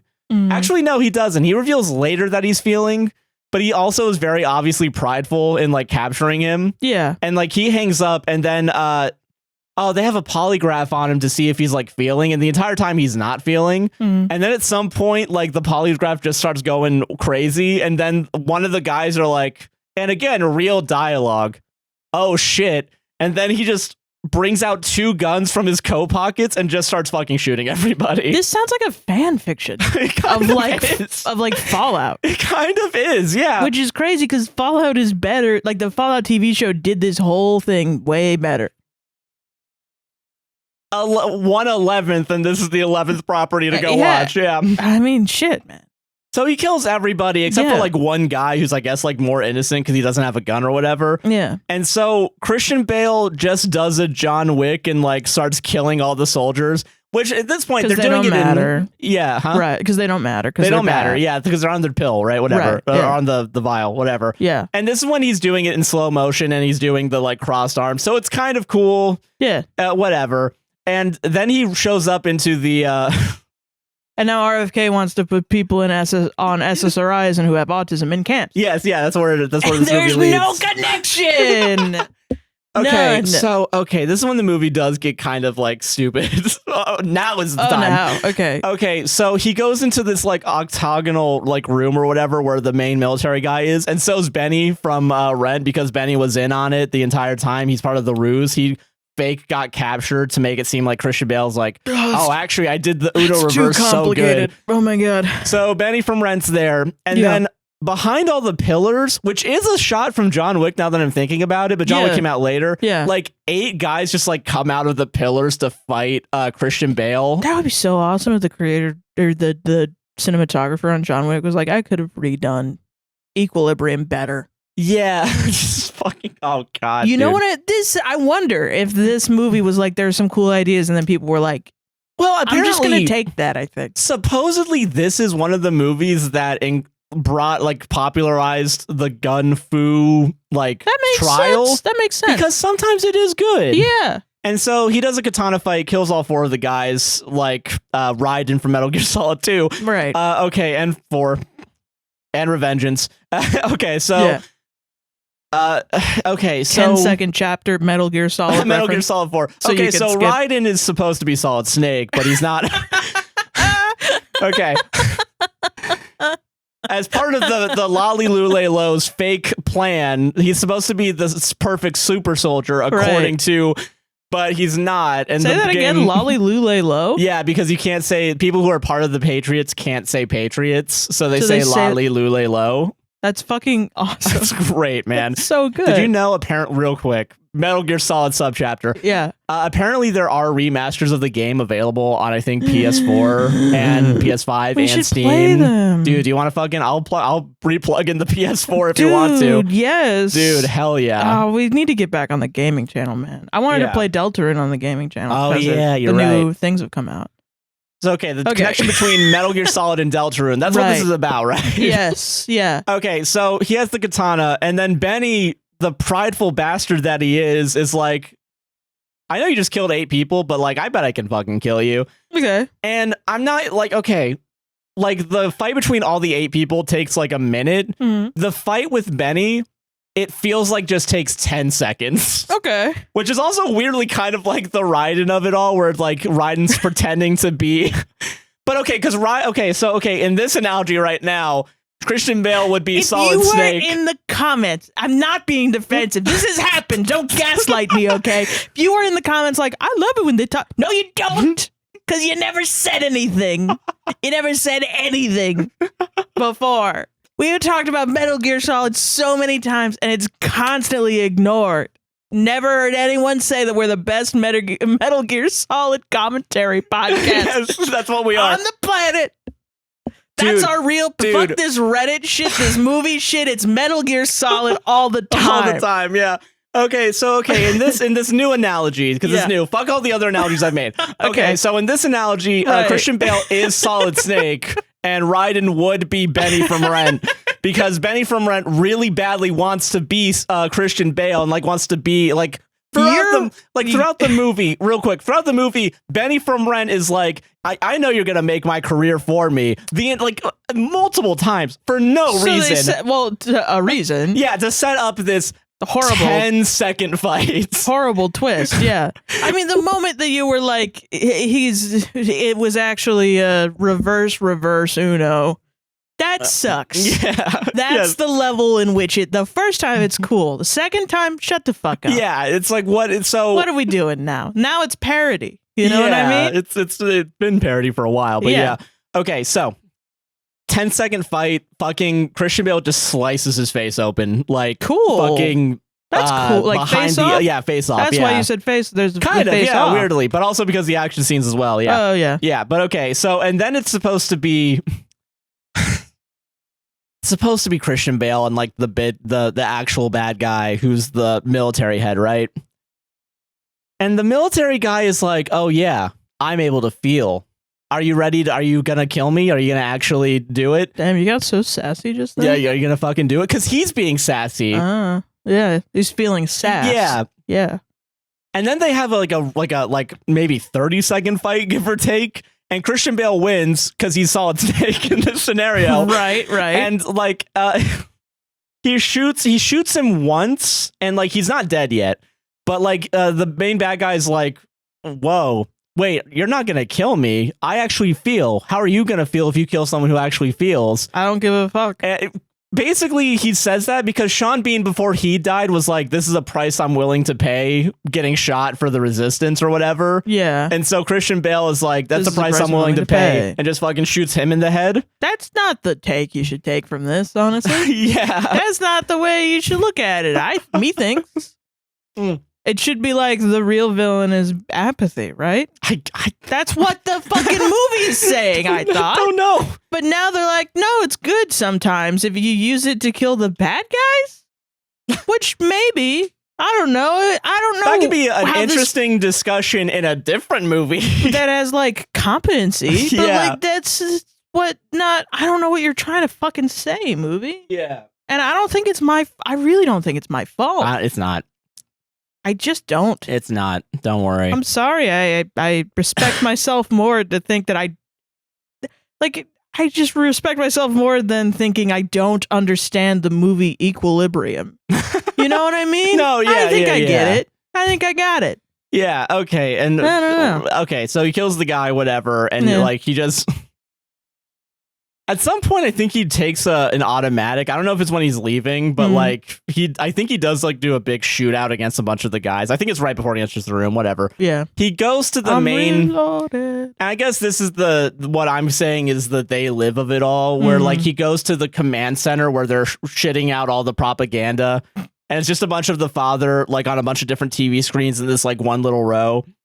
He comes up the elevator. It's the two guards are in front of him, but they're already dead. And because the elevator door opens, they just fucking fall over. And Christian Bale, by the way, this entire time up until this point, no blood on him. Somehow he has no blood on him at all.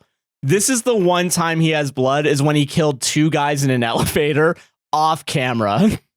And then all the like the technicians that are doing the propaganda like in front of him just like leave. Okay. Yeah, they're like, all right, well, fuck this shit. Okay. And then Christian Bale does, I think, again, the cross-armed thing. All right, guys. All right, now it's just shoots all the televisions, and then all the propaganda goes away, and then the resistance is able to overpower everybody. Yeah. And then Christian Bale like watches as all the drug production facilities are blown up. Yeah. And like he's feeling happy and emotional. And also like they do a cross cut to like they show the kid in school, like, as he hears the explosions and just smiles like, that's my dad, and just goes back to doing his test. And then the dog shows up because the daughter's petting the dog at home. Wasn't there before during the raid or whatever. Doesn't, fuck it, who cares? I mean, listen. Pretty interesting. Because, I mean, look, I don't know if we're giving this movie enough credit. It's 2002. And it's an anti-establishment movie. I'm not. I mean, if you boil it down to really broad strokes. No, that's the thing. Yeah. There's a lot of bad messaging in it that now we can look at and be like, ew. But it's like, I mean, 2002, though. It's not. And that's why I do bring up, like, the movie's not and the technically kid's in school, wrong. And he feels like a bomb. And he's like, hell yeah. That's crazy.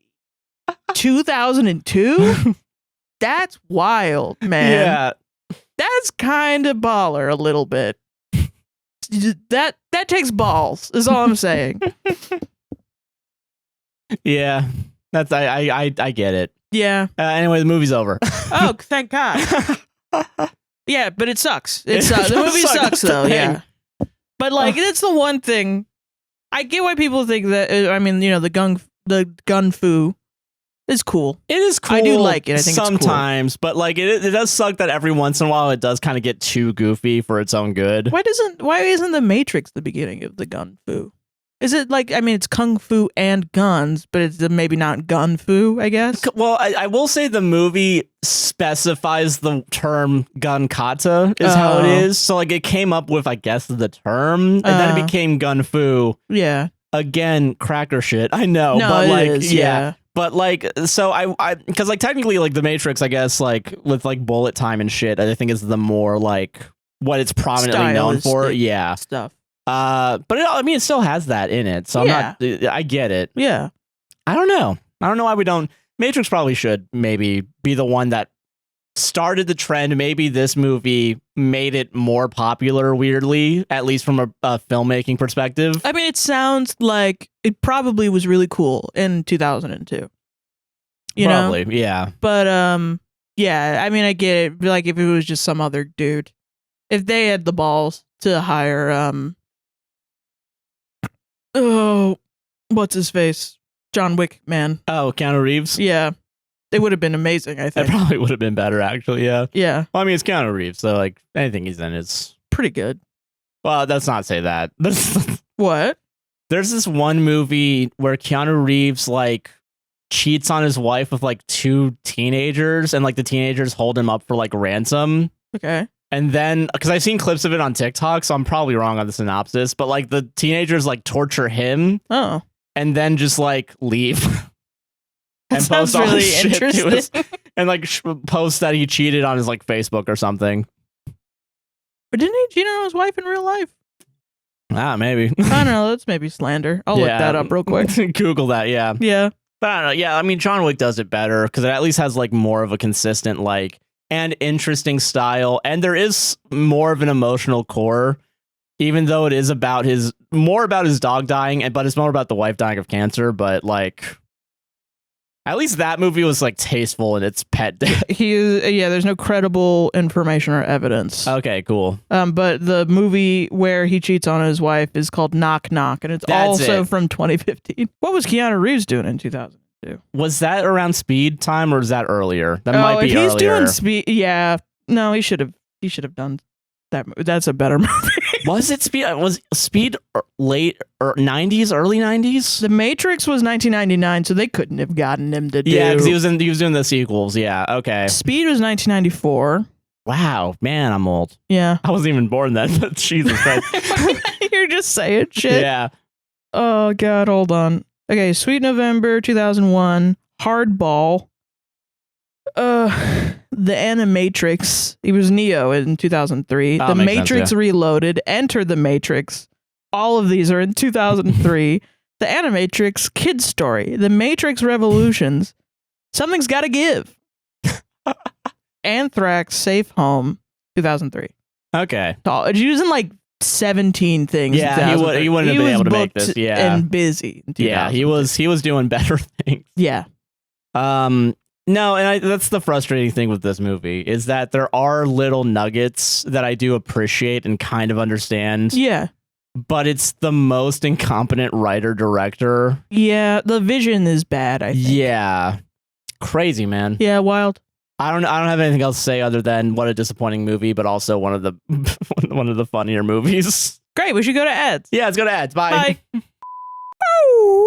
Welcome to the ad break. Hi. Are you enjoying this podcast so far? Yes.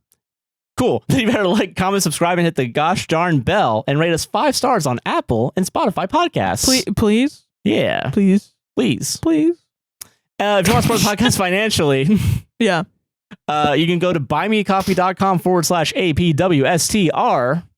You can send us a little tip and we'll read your note as long as it's not racist, homophobic, transphobic, or has any personal information. Yeah. Yeah. But thank you very much. We have a bunch of coffees this week, so thank you all right at the start. Mm-hmm.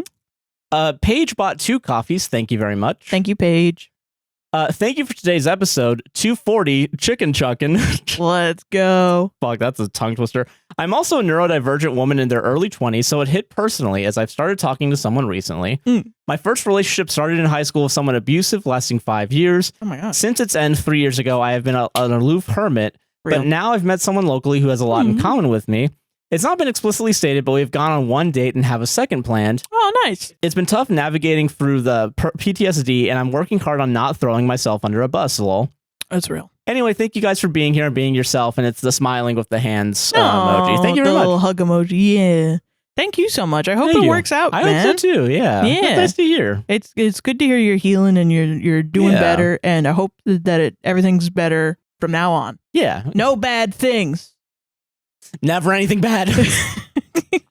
Thank you very much. Yeah, thank you. Wormy bought 20 copies. Thank you very much. Thanks, Wormy. Hi, Josh and Sarah. Hi. Apologies if this is super long, No, it's okay. but I've had the idea to buy this coffee for close to a year now, and I am finally in a position where I can do so. Thank you. My name is fake. I promise I'm not actually named Wormy. Haha. It would be cool if you were, though. Listen, cool. it's all good. Change your name right now. Change your name to Wormy, yeah. I just recently graduated undergrad, and I'm currently working a temporary job that pays double what both jobs were paying me when I was still a student. Ooh. 2 underpaying jobs, 2 majors and a minor, and extracurriculars at a massive college, 33K undergrad students alone, Damn. meant that for a long time I simply couldn't donate. I wish I could do more, especially in the wake of the big bullshit bill. No, you're good. But all I can do is this coffee donation. I know you're grateful, as you always graciously point out every time you do a reading. Yes. But I still feel the need to tell you that if I could do more, I could. No, it's okay. Your podcast has truly sent me through some of the worst points of my life, and now the best. I've listened for around 2 years, during which was most of my toxic relationship with my ex. There's definitely another word I could use, but I don't want to trigger or upset anyone. No, you're fine. Whenever I cry in my car or walk to class exhausted, it was your guys' sarcasm and humor and commentary that played through my speakers. One experience that made me decide to one day write in was the time I hiked up Mount Fuji in July of 2024. I am not joking. I hiked up and down Mount Fuji over 24 hours despite never having hiked in my life and being incredibly unathletic. That experience was life-changing in a number of ways for me, and it was probably the hardest thing I've ever done. That makes me so happy. On the way down, my body seriously started slowing down, and I was probably on hour 20. As the sun beat down on me, and I legit ran down the side of a mountain for 4 hours, I put in my earbuds, and I played your podcast, specifically Escalating in Simplicity episode. I genuinely carried y'all down the mountain with me as I trudged on. I decided that one day I was going to write in and tell y'all how awesome you are. This was also, by the way, when I read that, I fucking walked out and like, Sarah, you got to read this copy. Yeah, like this that was amazing. Crazy. Yeah, congrats on hiking. That's so fucking cool, dude. Yeah, dude, You're cool our as voices shit. were on Mount Fuji, man. That's crazy. That's wild. I don't know. It's stuff like this that makes me. This is the real thing that propels the podcast. Oh, forward. 100%. Yeah, It's whenever making like the connections. You know what I mean? Yeah, no, and like even if it's not a coffee, like seeing it in the comments is always like It's fucking always crazy. appreciated. Yeah. 100%. Yeah. You made the descent so much easier, I shit you not. No, I'm almost a year out from all of that, including dumping that idiot, and my life is so much better, so now I'm carrying y'all with me in a better season of life. When you get heated about things, I walk faster. When you make jokes, I genuinely laugh out loud. You reach people's souls with your content, even if we're hundreds of miles apart in real life and in cyberspace. I don't presume to deeply know you, and you certainly don't know me, but you matter in my life. You've been a constant in an ever-changing world, and you've genuinely helped me out of some incredibly challenging times. You guys work so hard, and I just want you to know that you're unbelievably impactful in people's lives. I see you, I enjoy you, and I will continually look forward to every episode you continue to put out. Thank you for everything. Don't make me cry. Thank you very much. Those are very kind words. Thank you so much. It is hard sometimes to like know the impact of what we're doing. Yeah. Because it's just on the computer. Like I'm on my pewter. I'm on my computer, yeah. Or on my phone, like even like, you know, like we have like over 440 on TikTok, but I don't know what the fuck that means. Yeah, you know? it starts to be like this isn't a real number. Yeah, it really doesn't feel like that. And I think most YouTubers feel when we've gone to YouTube events, that's the one thing everybody talks about is that the YouTuber events where you meet other YouTubers and you like meet your coworkers essentially. Pretty much, yeah. You're like, oh shit, you know, some people treat it like it's competition, but it's not really. I've not really met a person that has done that, honestly. No, yeah. But it's mostly just like you meet and you talk to people and you're like, holy shit, I'm relating to your experiences. Like finally somebody gets what I'm going through when I do this because like, you know, it's not necessarily celebrity, but it's not necessarily not celebrity. Yeah, it's in a weird middle. Yeah, and it's super cool to know that. Well, it's just really fucking cool that we get to do this, and Yeah. I am 1,000% appreciative of every single person that listens to this, regardless of how they feel about it. You know, No, yeah. the idea that you guys clicked on something that had my face and name on it, and you listen to my words, and it made you feel something, is so fucking cool. It is really cool. And Yeah. it's one of the greatest gifts I've ever had in my life. Oh, same. 100%. Yeah. Anyway, I'm crying, so let's move on. Okay, moving on. But no, thank you for that so coffee, much. but we gotta clock's ticking on this one, baby. I can't show emotion on this show. Okay. Jaden F bought a coffee. Thank you very much. Mm-hmm. Thank you guys for being you.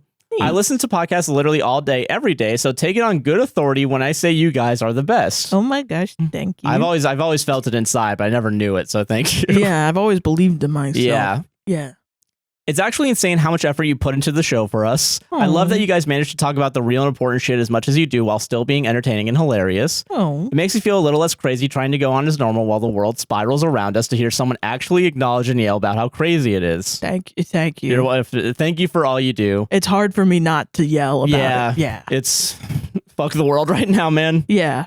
Anyways, throwing in a little shameless self-promotion because Josh told me I could once in like 2022. If that is no longer okay, feel free to cut this out. No, you're fine. Good. Yeah.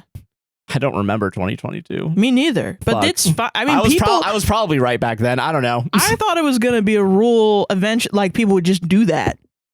Yeah. Like a lot. And I think it's only happened 3 times. Yeah. Which is wild. Yeah. And I will make sure to include the link that's just in the description as well. Yeah, go ahead. Yeah. Use this for shameless promotion. Yeah. Yeah.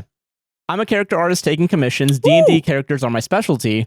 Art by jfox.card with 2 R's.co. So that's artbyjfox.card.co.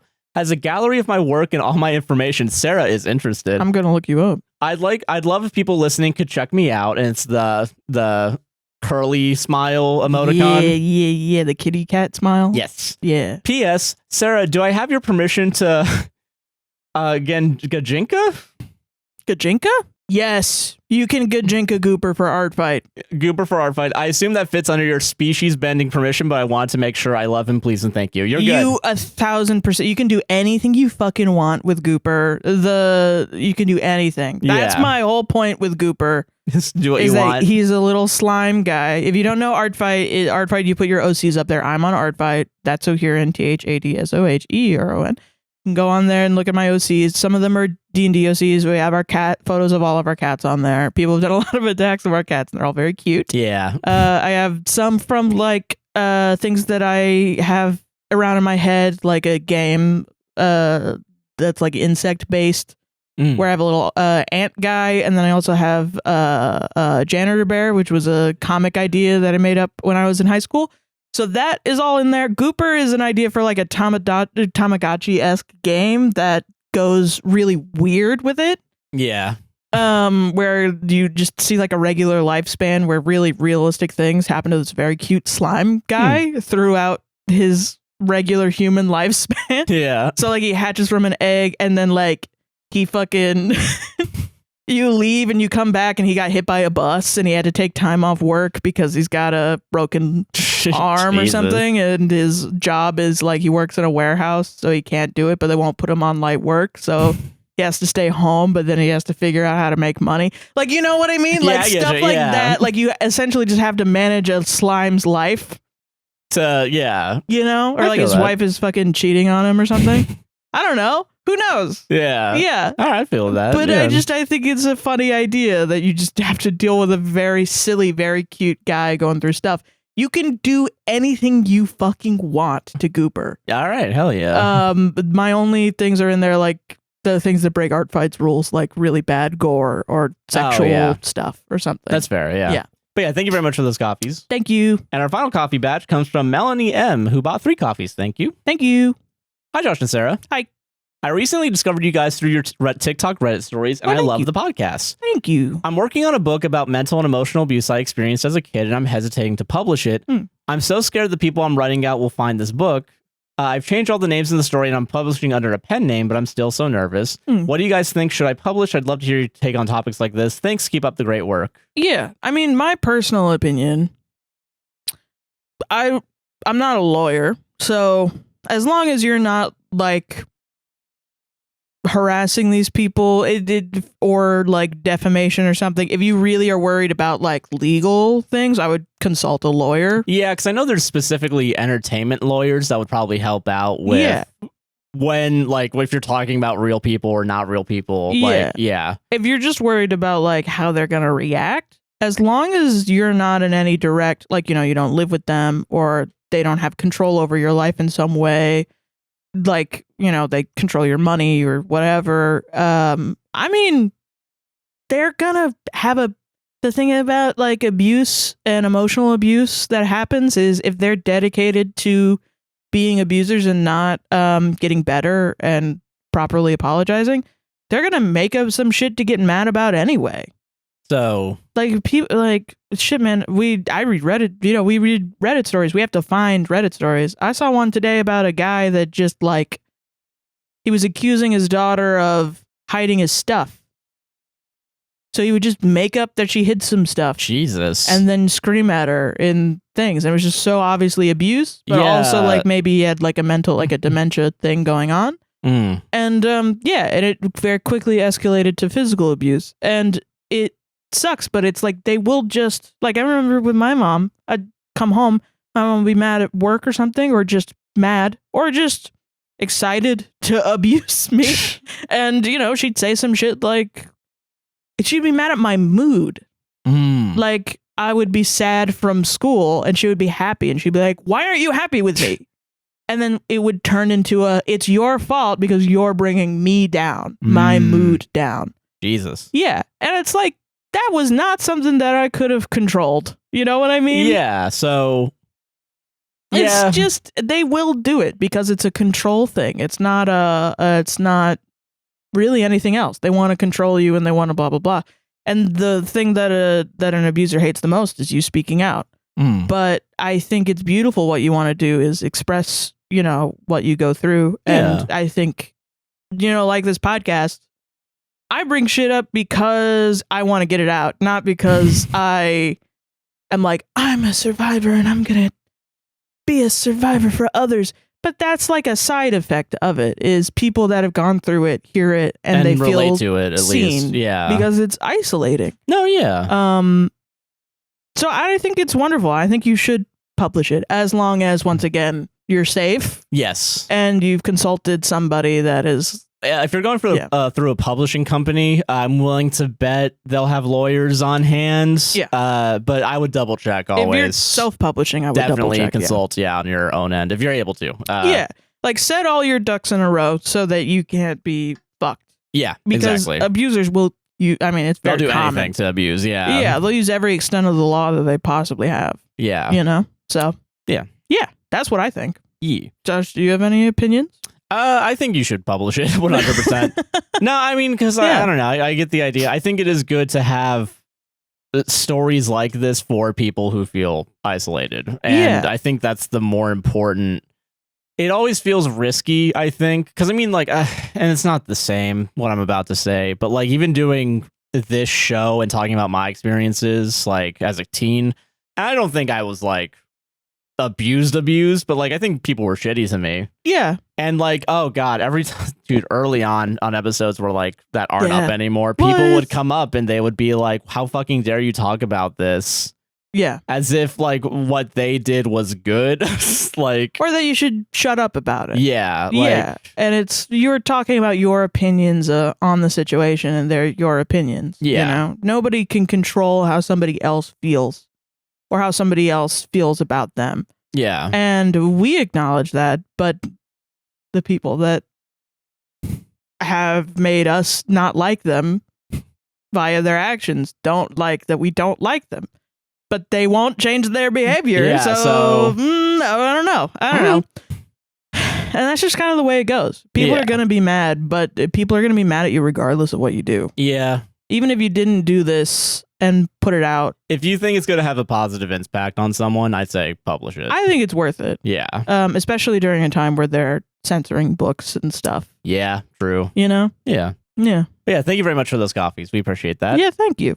If you want to support more financially beyond the coffees, we also have our Patreon page, patreon.com/APWSTR. And you get ad-free releases. We try to get early releases out when we're able to, as well as exclusive content. It's mostly a pay what you want. If you enjoy the base show and you want to show financial support on a monthly or yearly basis, it helps out a long way because $1 is better than 4 views and ad money. Yeah. But if you can't do it, that's absolutely you're not forced to do it. And even if you do it and you have to go away, lots of people quit for financial reasons. Yeah. And that's 1,000%. Of course, yeah. But you're not entitled to your money. Yeah, and if you also if you have Spotify Premium, I would recommend listening on Spotify if you don't want to get a Patreon. If you have YouTube Premium's good. Yeah. But yeah, no, I think both are equally fine. And if you don't have either, I don't care. Watching this is perfectly fine. Yeah, exactly. Any way that you support the podcast is 1,000% amazing, and we appreciate. Yeah. There is a free trial for $1 and $3 tiers. We also have a $5 and $10 tier where you get an extra. You get your name at the end of the podcast in the credits as well as in the description. And we also have a Discord where you get access to pretty much for life. We're not going to kick you out. We're not going to kick you out. If Patreon kicks you out, just contact us. We'll put you back in. But there's a lot of really cool people in there making friendships with each other. People like-minded people. I just saw somebody post. We do read your posts. We are in there, and when you add us, we will respond. Somebody was like, "These are my Discord podcast friends." It was so cute. I loved it, dude. It was awesome. But yeah, that's all available if you join the Patreon. So patreon.com/APWSTR. If you do a yearly subscription up front, you also get 10% off your subscription. Yeah, which is pretty close to 2 months. So thumbs up. Merch also. We haven't done our merch. We do in have a while. merch. Yeah, we have our merch link down below. All the proceeds are currently going to PCRF. Yep. We also have mutual aid links in our link tree if you want to talk about that, Sarah. Oh, yeah. So Palestine, Congo, Sudan, Lebanon, Hurricane Helene is still in there, I think. And then also the wildfires, the California wildfires, they're still in there as well. Red cards, which are detailing your rights on how to deal with ICE. So if ICE comes to your door, says open up, you ask for a warrant. Warrant has to be signed by a judge. They can put it under the door. You don't need to open up your door for them because then they say that they're allowed into your home. They can say that that's you inviting them just by opening the door, which is bullshit. Yeah. And it translates it from English into various languages to hopefully to hopefully inform people that where English isn't their first language about their rights. So yeah, exactly. You can print it out and give it to your loved ones. Yeah. Yeah. Everything's down in the description. Twitch.tv, Guiding Game JC, also Prime Sub. Get rid of that Bezos money and put it in my pocket. And I stream on Tuesdays and Fridays, 5 p.m. Eastern. So enjoy the rest of the episode. Ad break over. Woo! That's the turning off key. You know those things where the cow? Yeah, yeah. That's good. Yeah. All right, see you guys at the Reddit. Bye. Reddit time, baby. All right. You ready? Yes. I'm ready. D&D time. Of course. We started all off. As is tradition, D&D circle jerk time. No one reads the rules anymore. Dude, it's so fucking real, man. Am I right? The cousin of no one wants to work anymore. But for your hobby. Which I think we should have more of. Yeah, I think when our hobby mind, we should actually have more strict rules. Yeah. That's what makes everyone has to do. That's what makes it fun. Like even listen, I'm okay with having myself have strict rules, but if no one else has it, I'm pissed the fuck off. Dude. Exactly. Yeah, I'm not having fun if someone isn't abiding by my very strict rules. Yeah, that's the American way, baby. Yeah, my sample size is dozens and dozens of posts on Reddit, but I do DM for more than one group. Okay. A really sad pattern I've seen from my handful of players over the last handful of years is fewer and fewer of my players having actually read the fucking rules. And I don't mean cover to cover. I mean they haven't read just the main section of rules for ability scores, combat, and spells. Those 20-ish pages give you everything you need to actually play D&D beyond reading your personal race and class. And yet more and more players, especially if they're 25 years old or younger, in my copious experience at 35. Oh, okay, cool. Yeah, of course. Just haven't really sat down and read the rules. This is doubly true if they got their first exposure through a D&D show or podcast. And this God forbid. How dare you like D&D before you play it. And this isn't just for new players either. I've had people playing for months and months, which is a really long time. who, even after deciding they like D&D, want to keep playing, have never actually figured it out. Don't actually know what the numbers on their sheet mean, can't read a spell block, can't think of any other game where anyone would tolerate playing with someone for months who has never actually read the rules, except all those rules-like games, but they don't count because they aren't D&D. I've tried... Checkmate. Checkmate, tabletop gamers. I've tried to enforce it, and yet no one wants to, or they're busy, or have ADHD, or some other stupid excuse. Shit. You know what's crazy is up until this point, I would have believed this was a real post. I need to buy one of those, like, do you remember those where it would have like an arrow going through your head? Yes, yeah. One of those things to put it on when we're reading Circle Jerk subreddits so people or know something. that it's, yeah. I think that would be good. I quietly seethe about the pseudo understanding of the rules. Instead of sitting down and really understanding it all from day one, I get constant slowdowns each session from rules confusion and my need to passive-aggressively insult them inside my own head. I have to do it. I have to. I'm not saying it out loud, but I know I'm not holding it up by pausing, thinking in my own head the insults I would say, and then being like, okay, back to the game. Yeah, I'm just frustrated. Rant over for now, except I'll be posting exactly the same rant in a month or cross-posting on another sub. This one doesn't get me enough validation. Too long didn't read. Old man shakes fist at common behavioral trend going back as long as there's been written language, which I'd know if I'd bothered to read historical accounts of how people have behaved for as long as there's been written language. No, only young people. And the only reason that I chose this was the top comment is I'd post the sauce because usually they post the thread. This is a little harsher of a Circle Jerk subreddit because they do just link the fucking thread. These are internet sleuths that they're making fun of. They're like, no, go and make fun of the real guy. one. Which is kind of crazy, I think. Yeah, it's a little weird. I always am 50-50 on Circle Jerk. Sometimes it's bullying. Sometimes it is just like, that feels good. That feels good. I'm the bully about this, and now I feel good because there are other bullies because I'm a miserable human being. I'd post the sauce, but you absolute fucking morons won't read it. And then the second comment is read what? I don't know, something. Something. And then it's what's up? I'm Jared. I'm 19, and I don't know how to read. That's funny, man. Yeah, dude, that's so. I like what is it? Oh, and hold on. I do want to give the opposite. Oh, the opposite end of the spectrum. Okay. I recommend just telling them even harder to read 5e. 5e is the lightest system in existence because it's the only system in existence. But if they can't grasp this incredibly simple yet super vast and complicated system, you're out of luck.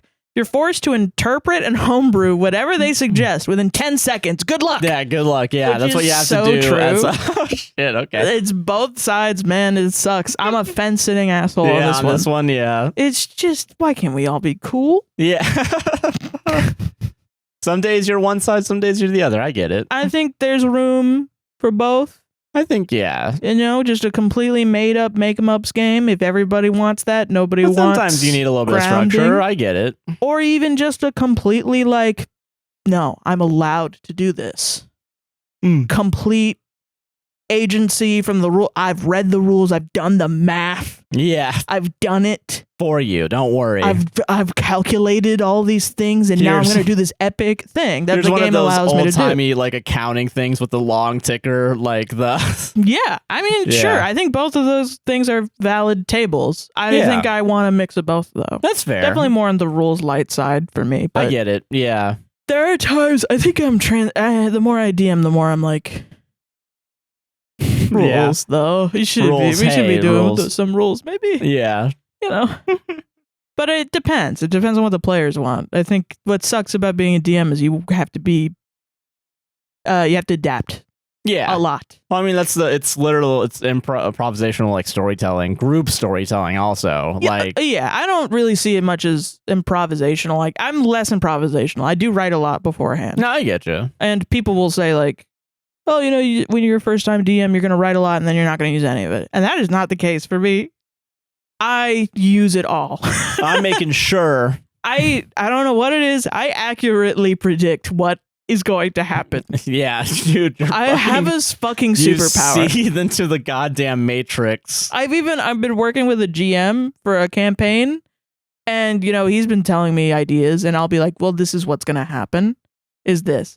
And then it'll happen, and he'll be like, how did you know that? And I haven't even been DMing for a long time. I just know from a player's perspective what you guys are gonna do. Most likely, yeah. Yeah. Dude, the illusion of fucking choice, but in D&D for us. Yeah, like somebody else, I don't know if there's a different... I don't know if it's another post that I'm gonna do, because there's 2 D&D posts that I have today. Damn. But I don't know if it's in the other one, but I saw a post that was like, my players don't know that they're being railroaded because the railroad is the entire thing. Oh, shit. So they think they're in a sandbox. Little do they know. They're just a tiny ant on a railroad. And it's like, holy fucking shit. Jesus Christ, damn, man. bro. But that is the goal, isn't it? That's Yeah, the I goal getcha. for me, which is, why am I burnt out? Why would I be burnt out? That's crazy. Yeah, you're doing a lot of shit, dude. I'm just over here fucking making myself go crazy and then getting mad about it for no fucking reason. For work you've put on yourself. Yes. Yeah. Yeah. Then fuck you for ruining it. Wow.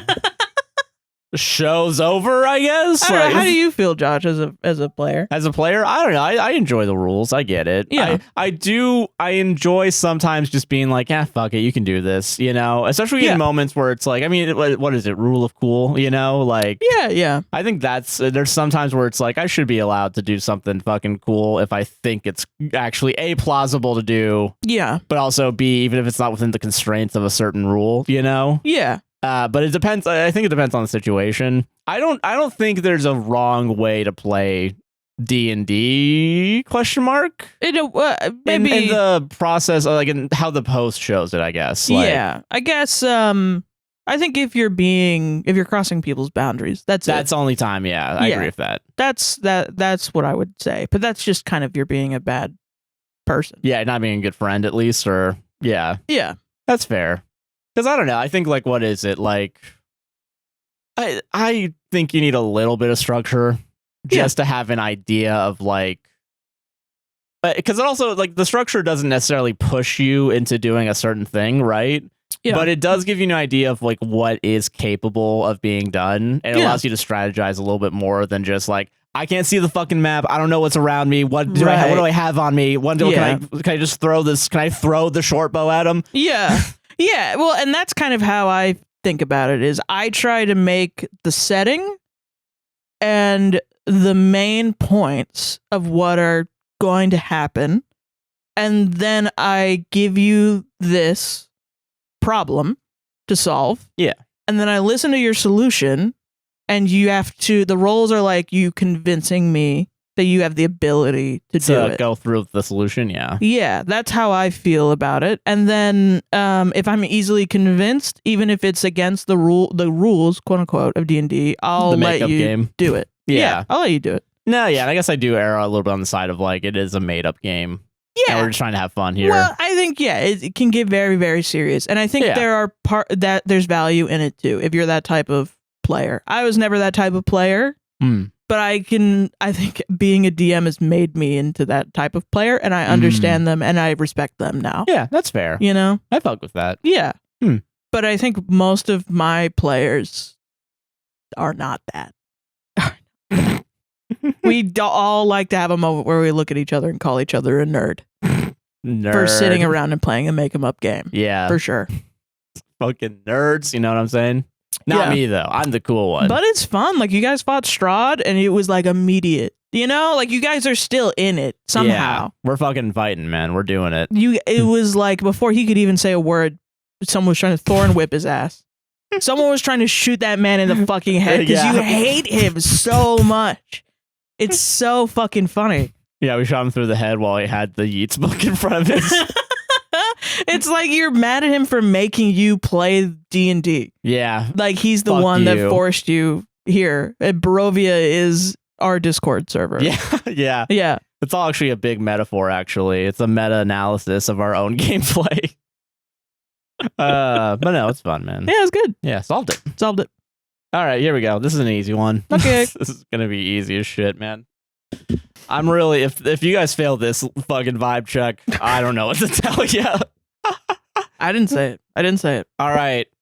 Am I the asshole for lighting off fireworks on July 5th? Ooh.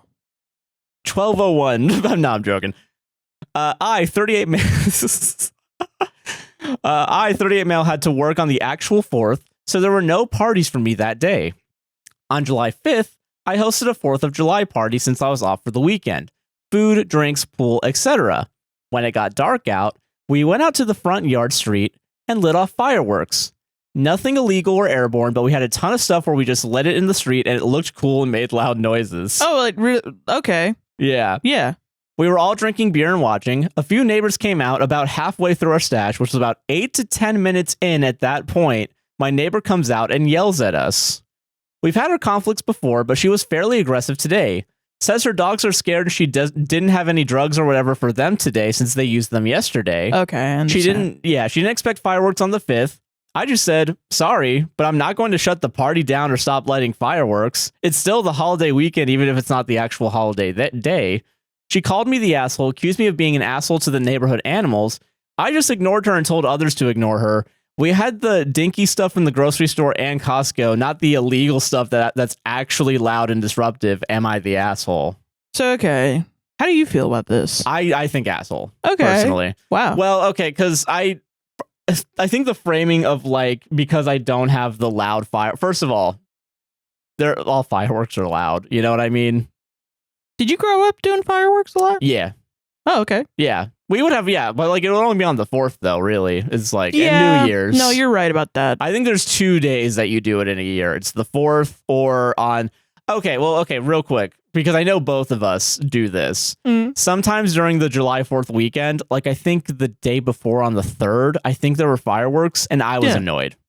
I didn't like it. I didn't enjoy it. Yeah. Yeah. So I don't care. Really? Okay. I usually don't care. But I think the neighbor made a good point about her dogs. Yeah. And medicine and stuff. And I do think people make a really good point about like PTSD and dogs and animals being freaked out about fireworks. I think it is nice if you are able to be nice and kind to your neighbors. You should go around and say, hey, we're going to have fireworks. Is that okay? Should we not have fireworks? Like that's kind of you should know your neighbors a little bit so that you can do that. As opposed to just like doing whatever you want. I've lived in this neighborhood for a while, and I think I just have come to expect that fireworks are going to be a week before and a week after any holiday ever. Every holiday, people National love their fireworks. Donut Day. Fucking let's go, gamers. I'm just glad it's not gunshots. Is all. Okay, no, that's fair. That pretty is much fair. that. Yeah, and I don't really have a big reaction to it, and neither do our cats, really. Yeah. So it doesn't bother me. But if you're someone that it does bother you, I understand. Yeah. And I think, and I guess my thing is like, especially on a day where you're not prepared for it, which is my thing. I think as soon as she said that it's just my dogs are freaking out, I'm sorry, blah, blah, blah. I think he didn't need to shut the party down. That's where I was thinking that is he's a little the wild. asshole. I don't think he shouldn't have had a party. I think that's fine. I do think it is the like. I also think 20 minutes of fireworks is not a lot, personally. Guess not, but it depends, maybe. That's my opinion. Maybe. I mean, I grew up in Hickville, where we were shooting illegal fireworks into the sky, but it was out in a field. Yeah, this isn't in the middle of the cul-de-sac. Yeah, like you really. I mean, when I moved here, it was like we shouldn't really be doing this in our driveway. That's kind of fucked up. Yeah, we used to do it in our not in our driveway because we didn't have one, but like in our front parking lot. Yeah. I don't know if this is true, but I'm thinking about it a little bit.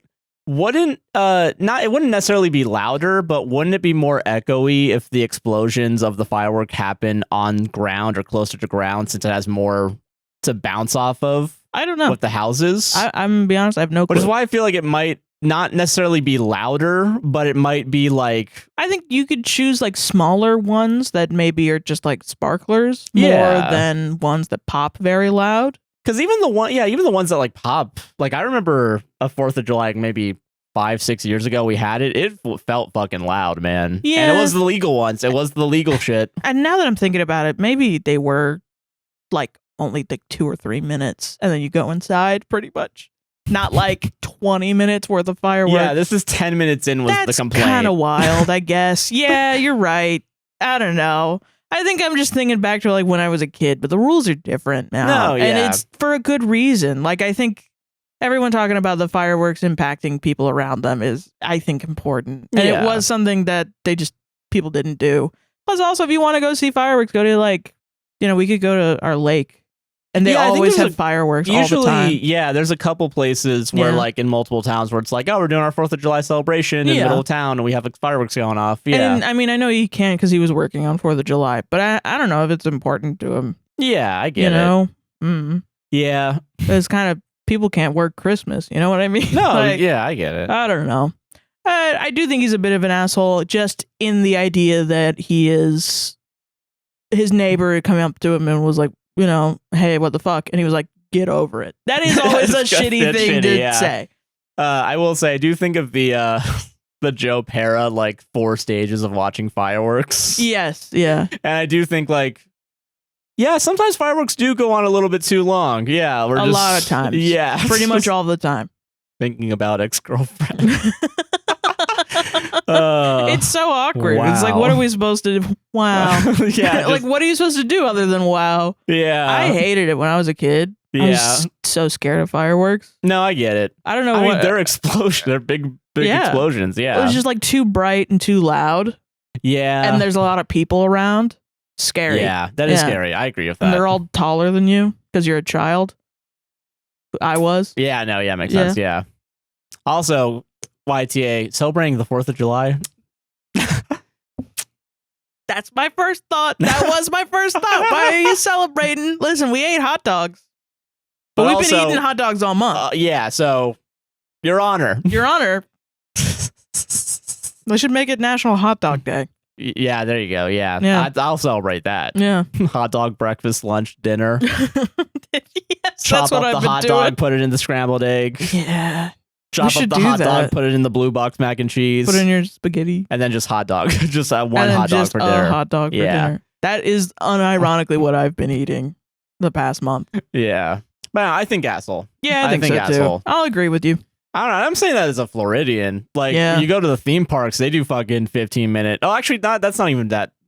Well, okay. But then, like, I feel like our fireworks are way more accessible to us from, like, Okay. Because kind of the point of if you're out in the middle of nowhere, where are you going to go? Yeah, I get that. For fireworks, if there's no big state thing. Yeah, or theme parks, I guess. Yeah. Yeah. But I'm saying, like, even in like the theme park shows where it's the fireworks. Yeah. I do think they're 15 minutes, but I do think like only 5 minutes of it is actual fireworks. Yeah. Yeah. Well, I mean, I don't know. It's just, I think it's okay to like fireworks. I think you should also be considerate of the people around you, though. Yeah, I agree with that. That's my opinion. But yeah, solved it? Solved it. Let's go, gamers. Yeah, and the more I think about it, 20 minutes is crazy. 20 minutes is a lot. 20 minutes really is a lot. The more and I then think. mean, like, it's loud. Yay! It is wild. We're going to be really loud on Not a Holiday. Yeah, it's kind of crazy. All right, this is a D&D Circle Jerk post. It's funny. Okay. And also, I do know that this is something to maybe promote something that I think is cool. Okay. Players want to play a campaign where they are, quote unquote, not the main characters. Ooh. Okay. For a little backstory, I've been Dungeon Master of this group for 6 campaigns, mostly where you're the basic vanilla group of adventurers are the most important people on the planet and save the world with the power of friendship storyline. However, after we finished our campaign where they defeated Astaroth, the Prince of the Infinite Layers of the Abyss. What? Is that a real thing? Maybe. That sounds like something. We were thinking about what the campaign will be. Most of the players wanted to try a campaign in which they are not the quote-unquote main characters. I'm completely baffled by this request. I've been giving them tightly controlled narrative masterpieces with escalating stakes. What am I supposed to do to make them not the main characters? Are the encounters supposed to be harder? Are NPCs supposed to act like they exist when the PCs aren't around? Are they crazy enough that they want to possibly lose a combat encounter? What? It's like they have no idea how often I fudge the dice during combat just so they can stay alive and maintain. Yeah, I'm doing them a favor. And maintain my narrative. If you have any ideas or advice for running a campaign like this, please do share. I'm struggling like crazy right now, lol. So, and then the comment, the reason I chose this was, what they mean is they want to play Fallout New Vegas. So what you need is a hydroelectric dam for different factions to fight over. The two big ones need to be good guys but flawed versus bad guys but cartoonishly evil. Then have a bunch of different smaller factions all just trying to live. Also a wizard in a tower who is a total asshole. Then just toss the player in there. Say they're mercenaries or something. Yeah, whatever. I do think it's funny. There's we watch Geekenders. Oh yeah, with Jesse Cox and Dodger, and I think they play D&D with somebody, or they know somebody that was on their podcast at one point that he wrote an entire D&D like supplementary book for just fishing. Oh, where you can fish in D&D. Hell yeah. And like there's a big push for just living in doing a world, normal stuff, yeah, doing regular stuff. I think that's fair, especially like when games like fucking Stardew Valley exist. I guess it's not too difficult to understand like role playing, talking with people as you discuss the story in your mind. It's more similar to like role playing in real life, LARPing. Yeah, I think that's fair. Yeah, because live action role playing. Because from what I understand from people, one of our friends actually she has gone and done that. And when she's told me about it, her most favorite part was like having a job and not doing the fighting and the questing. And like some people like that. But then like sometimes you just want to like, I'm a barmaid and I have a quest. And if somebody comes up to me and is like, I'll give them a quest. Hey, is there something to fucking do? And you can be like, actually, if you go talk to this guy, and then you're just, most of the time, you're just talking in character and living somebody else's life. Yeah. And it's just nice. I agree with that. You know? Yeah, I mean, I guess maybe, yeah, you're right about maybe not Stardew Valley, but like, I mean, like, sometimes you just want to be a truck driver, you know? Sometimes you just want to fucking... I mean, like, I've had, one character I had was a character where her backstory was kind of fucked up. She was supposed to be like a lone rogue with a fucked up backstory, and then it got fucked up completely and I didn't have anything to do with her, and then she just started running a brothel. Yeah, I do remember this. Yeah. And then she just had like a side piece. Hell yeah. That she was like scared of commitment, and that was her whole thing. Fun. And no, it was fun. It was fun. Yeah. It genuinely was, and it also didn't take up a lot of space. The romance. It was just like, I don't know, I'll text him like, you up? And he's like, yeah. And then I'm like, I leave him on red. That was it. And it was cool. It was good. It was fun. It was just like I was being a silly Billy. You know? That's 100% fair. Yeah. And it was still fun.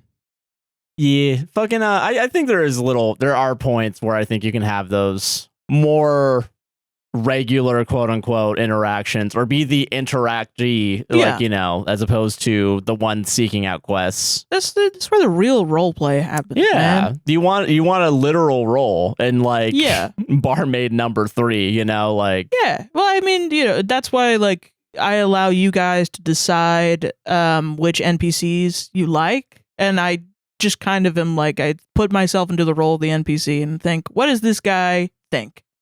What are the complications of this guy's life? You know? Yeah. Like, where did he come from? What is he doing? Where was he born? Does he have any fucked up thoughts or something? Or am I basing him on somebody I know, or an archetype of person? Like, there was one time you were in, you guys were in Vallaki, and you just like were so freaked out by how happy everybody was, because Barovia is such a shitty place. Horrible, miserable place where everybody's sad all the time, and you just to see a bunch of happy people was like freaking you guys out. And you just pulled a random guy, and I had to make up a guy on the spot. And I was just like, I started going off about like, so I started drinking, and like, I got really sad because everybody was so sad. And it just ended up being the one guy in Vallaki who wasn't secretly sad. He just moved there to be around happy people and to abandon his wife and children. And it was just like, he's just an asshole. Yeah. That you guys picked up as just like a flawed man. Yeah. But it led you guys to believe that for a moment that people genuinely liked living in Vallaki, which was so fucking funny to me. Yeah, you gotta have those normal people. You gotta have the straight man, you know? Yeah. I agree with that. You know? Like, yeah, maybe it's, I don't know. It's cool to think of those things. But then you start thinking about the trade routes and the wheat. Yeah, you get a little too... You get a little too into it and you go a little crazy. Yeah, that's fair. Yeah. I did edit the D&D one that we did recently for the warm-up. That was the... what is it talking about? Like, okay, you want to be king? Fucking everyone hates you. Yeah. Now you have to be king. Yeah. Yeah. I think that's fair. I think that's just another version of that. Yeah, essentially. There has to be a bit of realism to ground you. Yeah. Which people sometimes do not want. But no, it's a fantasy game. Well, it's the opposite of the rule of cruel. Ooh, rule of cruel. This is the rule of cruel, the opposite of the rule of cool. Yeah. Where it's like, yeah, I want to be able to do whatever I want. But also, the cruelness of life is that you get what you fucking want. I'm sorry, Rosie. Yeah, I feel I get that. I understand that. Yeah. I fuck with that. I solved it. Solved it, dude. Am I the asshole for locking myself in my office when we have company? If he's an asshole, so am I. I've done that before. When I was a child, so probably an asshole, but okay. Yeah. I'll let you hedge your bets as much as you want, Sarah. All right. See, when you bet on both black and red, you're guaranteed to win unless it gets the green one. Unless it gets the green one is so funny. All right, 36 female took in my mother during the pandemic after some medical issues. I never made her move out after. It works for us. She has her own bedroom and bathroom. We share other spaces and I work from home most of the time so I can look after her. My stepdad died about a decade ago and she was lonely. It made sense for us. As mentioned, I work from home most of the time, and a lot of times I'm in some kind of Teams meeting or call. Yes, even those that could be emails, but that's not important. So I don't really have time for chit-chat during office hours. My mom's sister, aka my aunt, tends to drop by unannounced to visit my mom, which I don't really mind, but she had a tendency to step into my office without knocking while I'm working. NTA. And start talking to me about her neighbor's sister's kid who did blah, blah, blah. No. Lock the fucking door. I've more than once explained to her that I'm working or I'm on a call and I can't really chat right now, but she just keeps talking like nothing happened. Oh my God, that sucks. There is no Zoom call that you're on right now. That would make me insane. That would drive me. I'm surprised you haven't punched her. Damn. Sometimes violence is a solution to a problem. No, don't do that. Don't punch. No punch. Don't punch your aunt. Do it. Sometimes violence is the solution, but you shouldn't punch your aunt in the face because she wants to talk to you while you're working. Today, she actually announced to my mom she was coming over. I reminded my mom to tell her I'm working and on calls and can't be disturbed, and my mom agreed she would tell her not to bother me. But just to be safe, I locked my office door so she couldn't walk in. Despite my mom telling her, she came upstairs and tried to open the door. When it didn't open, she started knocking and calling out, "Hello, it's me, open up." I didn't respond at first as I was on a call with a client, but she kept banging on the door so loudly I ended up having to put the client on hold. Oh my God. I told her without opening the door I was on a call and could not talk right now. My aunt left in a huff. Now she's bombarding my mom with texts about how rude I was for locking myself in my office, knowing I was having company. So am I the asshole? No. We're already at not the asshole territory. There's an update and then an update to the update. And go to dinner for a few hours, return to Reddit only to find this has exploded. First of all, thank you all for your confirmation that it isn't on me. I did not think I was the asshole, but there's always that hint of doubt when you're like, maybe I should have poked my head out and said hello real quick. Yeah. But the truth was it was a very busy day today and I just hadn't had the time. Now for the update. After I finished my workday, I took my mom out for dinner and we discussed the matter. She hasn't responded to any of her sisters, my aunt's texts, because she is fully on my side. I know people are asking why my mom didn't stop her. My mom isn't very mobile anymore. My aunt simply got up from her seat and took off upstairs despite my mom's warning. Where is she going to beat her up? Oh my God. Violence, She's so violence. Rude. My God. We discussed it over dinner and we agreed that my aunt simply is no longer welcome during office hours since it's the only way to stop this behavior. Either she can pick up my mom to go to a coffee shop and talk, come after office hours, or come over on the one day I work in office. My aunt seems pretty pissy about it, calling their brother, my uncle, to complain also.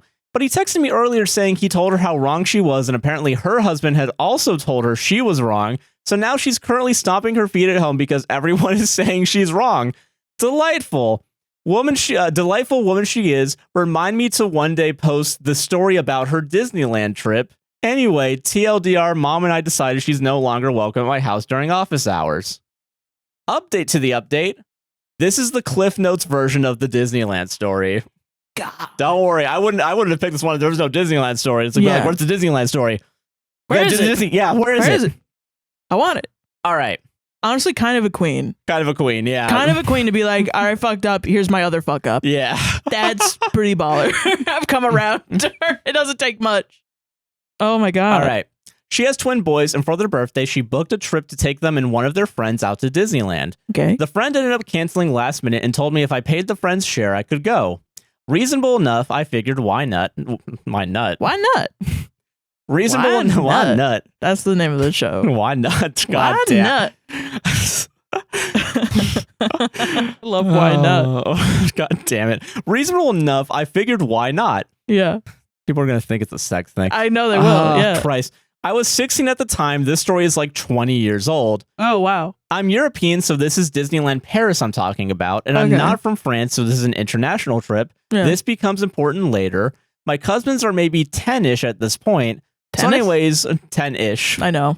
So anyway, we're in the parks, and she has been a menace all trip already, but I'm dealing with it. Okay. It's the last day, about 5 hours before we have to take our train back home. International traveling train with customs, etc. Like a plane would only be less warning time. Yeah. Yeah. Makes sense.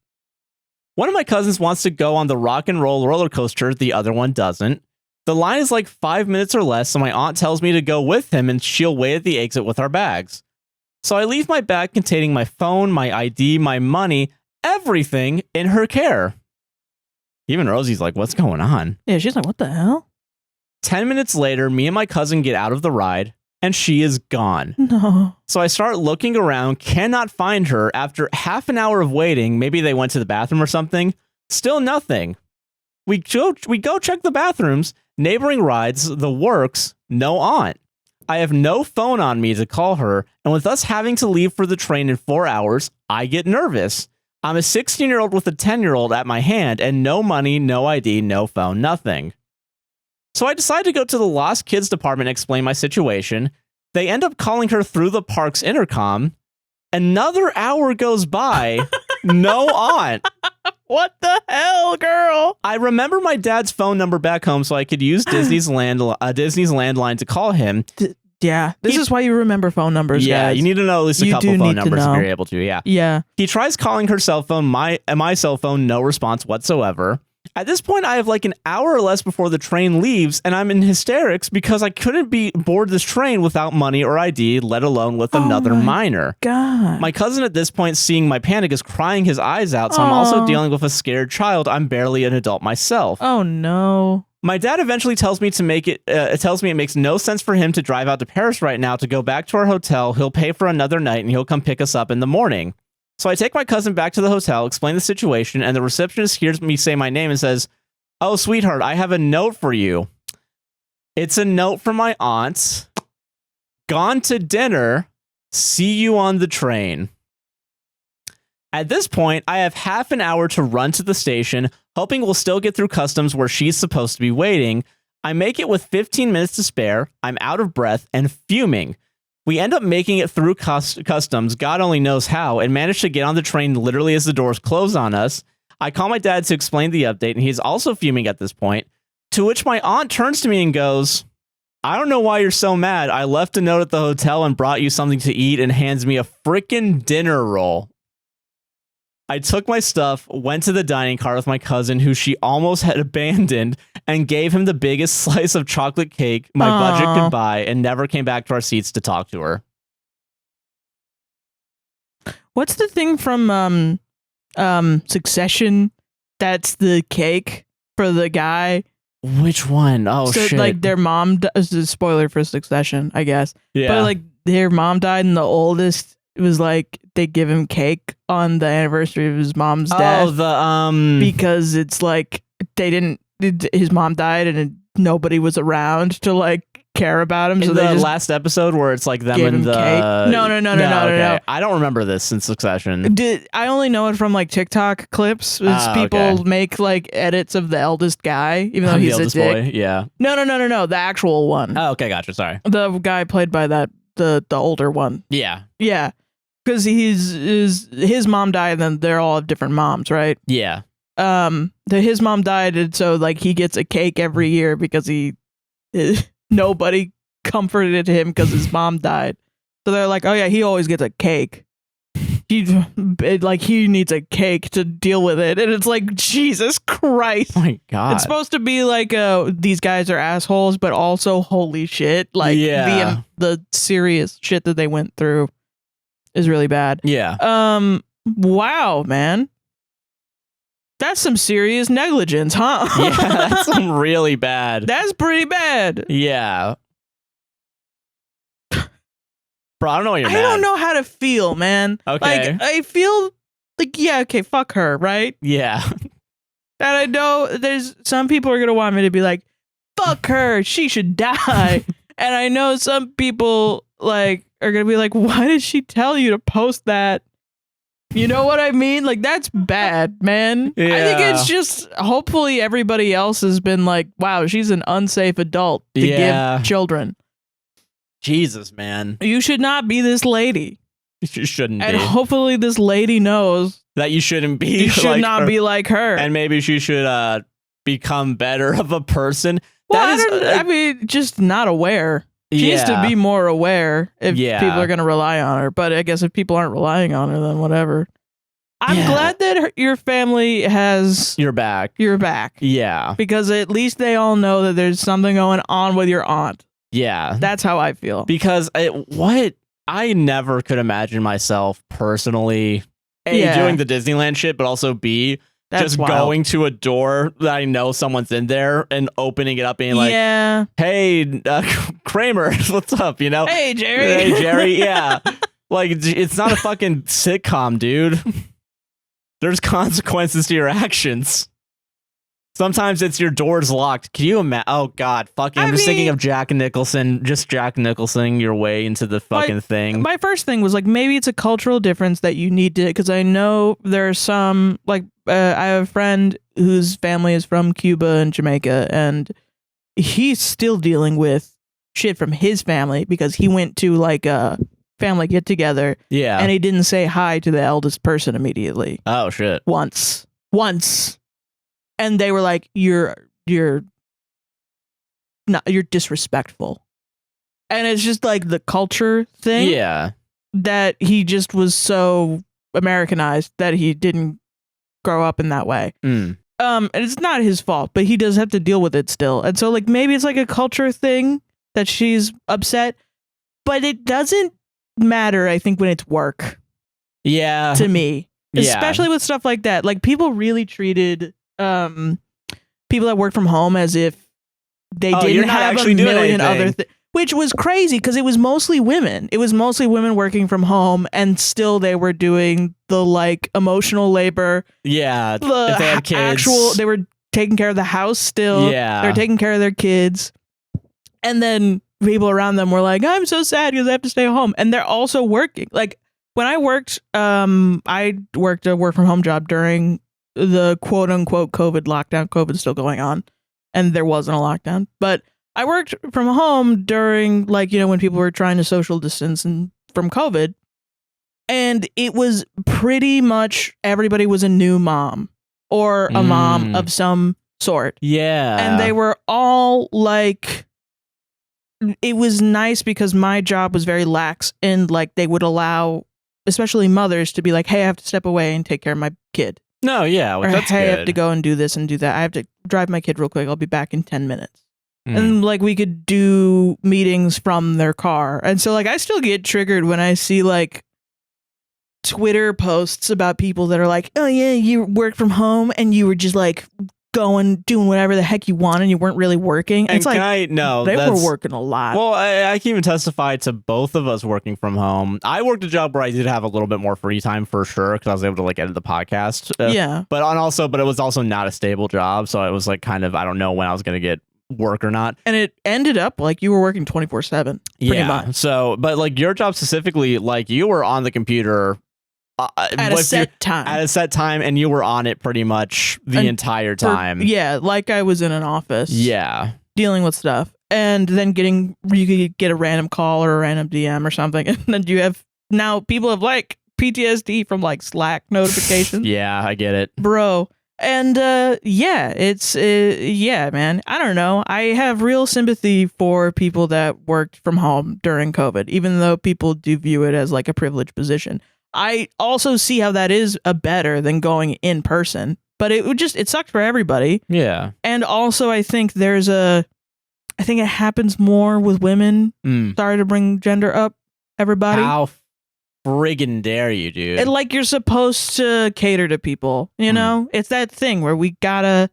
Oh, but no, you're the person in the house, and you're the woman of the house. You have to be a good host. Yeah, and it's like, man, I'm only hosting when I'm deciding to host. You can't just pop in and expect me to host you. That's not how that fucking works. That's not how it works in America. I don't know how it works in other countries. Yeah. And so maybe she's upset at this, but I'm glad that your family is sticking up for you because it's still a different situation. Yeah. Yeah. I agree with that. I don't know. Fucking wild, man. Yeah. She sounds unreasonable. Let people have their private space, man. Why would you leave a note at the hotel? Yeah, you're putting a lot of... Why would you think that she would go to the hotel? I mean, she did, thank God. But you're in Disneyland. Yeah, it's not... And also, like, it's 5 minutes. You can't wait, like, 20 minutes? Yeah, like if it's first of all, crazy at a 5 minute wait. I guess it was 20 minutes 20 years ago, but still. Yeah, damn. But Jesus Christ, though, dude, you were couldn't. Like, I'm a little hungry. I'm gonna go to dinner now. And this one dinner roll that I got for free, Ziploc, fucking saving it for later. Although, not gonna lie, that sounds like my grandma, like a lot. My grandma would just be like running around Italy with my mom and all their kids and my uncle and aunt. Yeah. And she'd just be like taking them everywhere and just like going and talking to strangers and like walking in places and just living her damn life, dude. Jesus. I mean, I would be terrified though if I was with her and I lost track. Yeah. Like, yeah. But I was also neglected. You know? She did neglect my mom. Yeah. And her children. So Jesus. Bad. Okay, good. Okay. That's it. All right, that's fair. But also I think I have a bit of a grandma. You know? You still have a little bit of like, it's grandma. Yeah, I get it. Grandma's crazy. That's how you grow up. You're just like, she's just crazy. God, man. She just does what she wants. Yeah. She's an independent woman. She does what she wants. God. It's like, still not cool. No, not great. Yeah. God, solved it, man. Solved it. This one's awesome. All right, cool. Am I the asshole for quote unquote letting my sister go thirsty through an entire meal? Ooh, I saw the title for this one and I didn't read it because I was like, that can't be good. That can't be. This is fun. Okay. My sister does this thing where she'll just say something she wants with the expectation that someone will do it for her. Okay. For example, if she wants the AC turned on, instead of asking someone to turn it on for her, she'll keep repeating things like, "Oh, isn't it super warm in here? Does anyone else feel really hot?" Okay. Hold on. I'm not judging Jess yet. I kind of fuck with this weirdly. What are you talking about? No, I'm joking. Or I heard that today is a super hot day. I'm gonna be honest, she's really cute. That's really funny. But after the fifth time, I'd be like, I get fucking do something about it, please. I think I would just be like, you're a silly Billy, aren't you? Yeah. And if someone asks her if she wants the AC on, she'll reply with, no, I'm good. But if you're hot, then you should turn it on. All right, now fuck this person. That's the most annoying shit. This is the most annoying shit on the planet. She's so fucking funny. Holy shit, man. If she's like, you could do this as a comedy bit.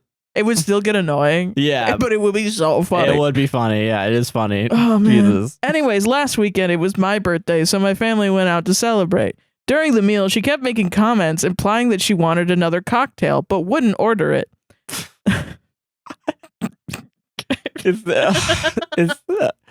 That's funny. Is this the princess treatment that everyone's talking about? That would be awesome. I don't think it is. I think that's just abuse. But from what I've seen, I won't make eye contact with the server, but I will say that's the one I'm talking about. I do think that's that the one is I've seen. like, Yeah, I don't think she was like, "Hey, abuse people." I think she's unwittingly enacting a behavior that looks like she's being abused by her male partner.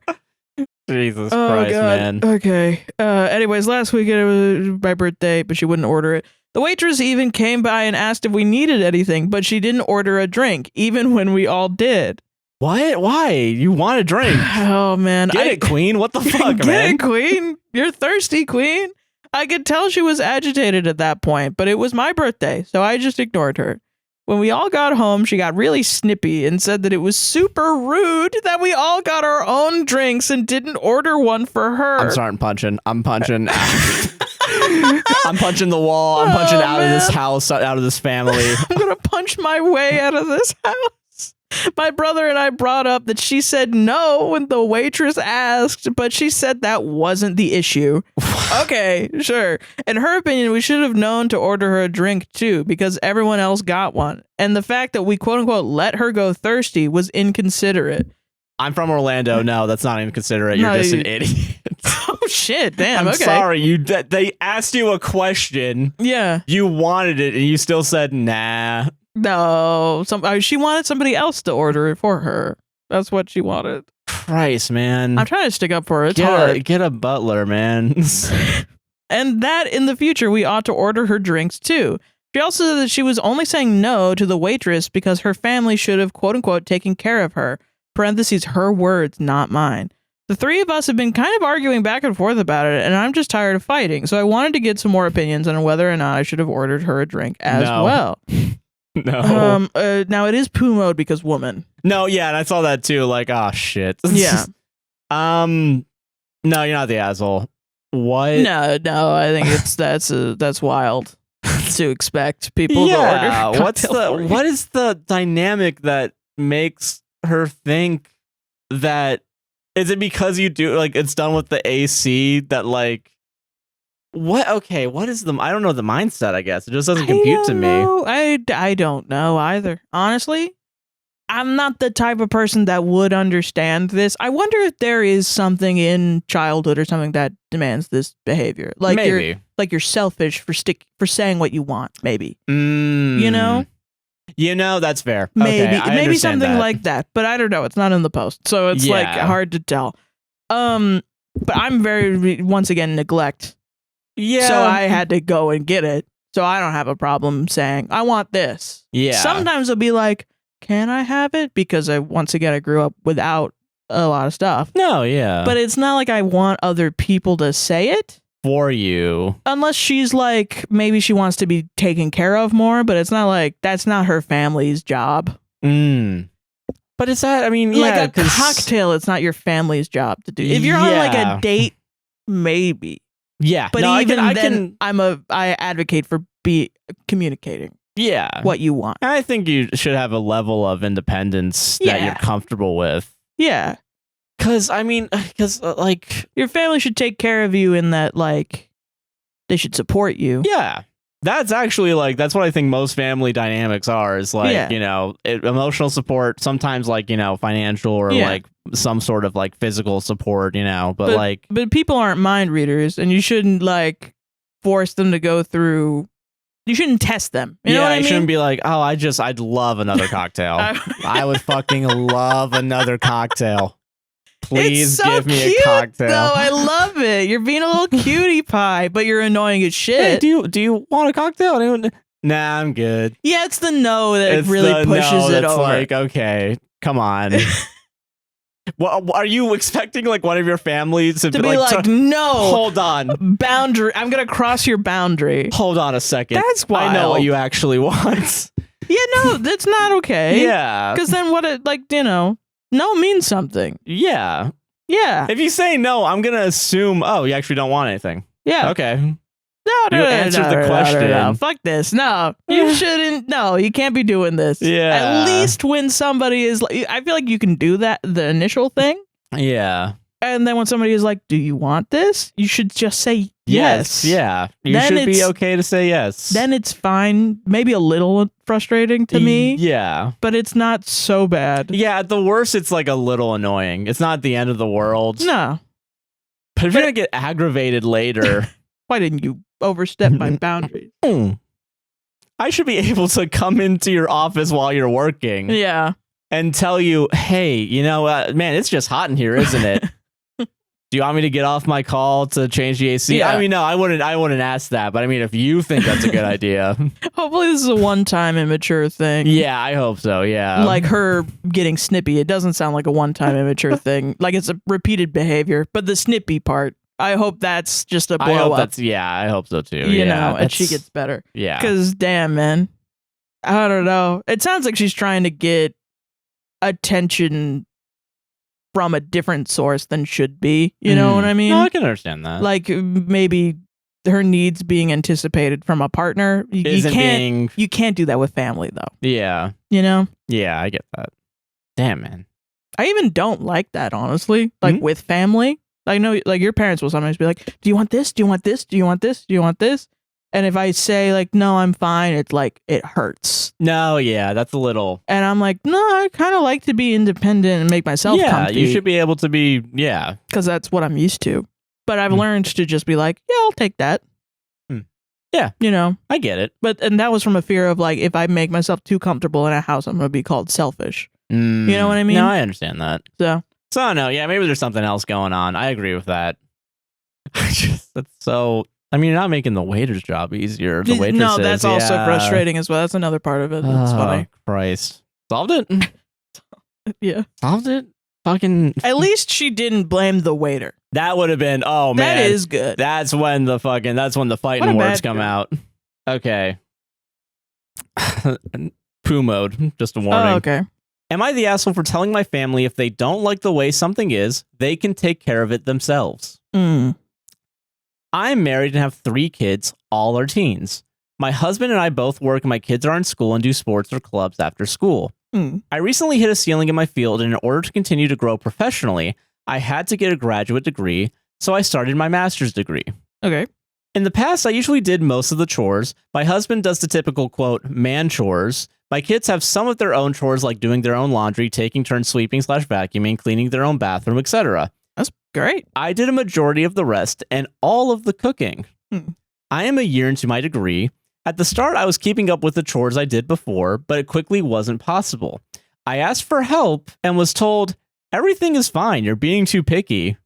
But over time, my family seems to be getting fed up. They've been complaining about things a lot lately. From eating frozen meals, I make them myself in a large batch and freeze them for later, to the floors having stains. If you cleaned up spills, they wouldn't be there. The stairs have dust and pet fur on them, etc. If they bring it up, I tell them they are capable of handling it, but they just walk away and it doesn't get done. I'm doing what I can, but between work, school, and everything else at home, it can't all be done. We aren't living in squalor. I just can't get to the finer details like I could before. Wait, she's still working? Yeah, I think so. Oh my God. I think she's doing all this. I would explode. Oh my God. Yesterday, my husband came to me while I was doing my homework and said the shower curtain liner in our bathroom was moldy. This pushed me over the edge. I had my family come into the living room and told them that if they don't like how something is, they have able bodies and can deal with it themselves. That they have the skills to clean. I've just been taking care of so much they didn't see. Now I need them to step up. That they don't like something, they need to step up and take care of it. And how I also plan to redistribute chores. Okay. My kids were arguing that they shouldn't have to do more. They're in schools and busy afterwards. I told them that I don't care. I am busy too, and I can't do it all. They need to step up or shut up in nicer terms. That night, my husband told me I was too harsh and need to lighten up. He said I was rude and basically telling them their feelings don't matter. I need to lay off them. I told him the message wasn't only for the kids. It was for him too. He needs to step up. But afterwards, I started to doubt myself and felt too harsh. No one is really talking to me right now. I'm worrying now I was too harsh. I did change up the status quo in the house for my own personal reasons. So am I the asshole for telling them if they see something they don't like, they need to step up and take care of it and not complain about it? This is fucked up, man. Yeah. Yeah. What the hell? No, I'm mad. What the fuck? Listen. Yeah. I didn't have. My mom wasn't awesome. Yeah. We've got over this. I think this has been mentioned once or twice. Once or twice. She still was a single mom that went to work, and our house wasn't clean all the time, but like I was never mad at her for not cleaning the house. Yeah. That bitch was working and she had mental illness. I was never pissed. In fact, I was the one shaming myself for not cleaning as much as I could to help her out. No, I get that. I don't understand how you have a mom and she's cleaning and working and going to school, and I don't understand being like, Mom, clean this up. Yeah. That's wild. That's a little, I did not have that growing up. I wonder if it's just like a different sort of like parenting style maybe, but I think early on I was told like how to clean up even like simple spills. You know what I mean? I don't think I would ever say that to the woman of the house, I think. Yeah.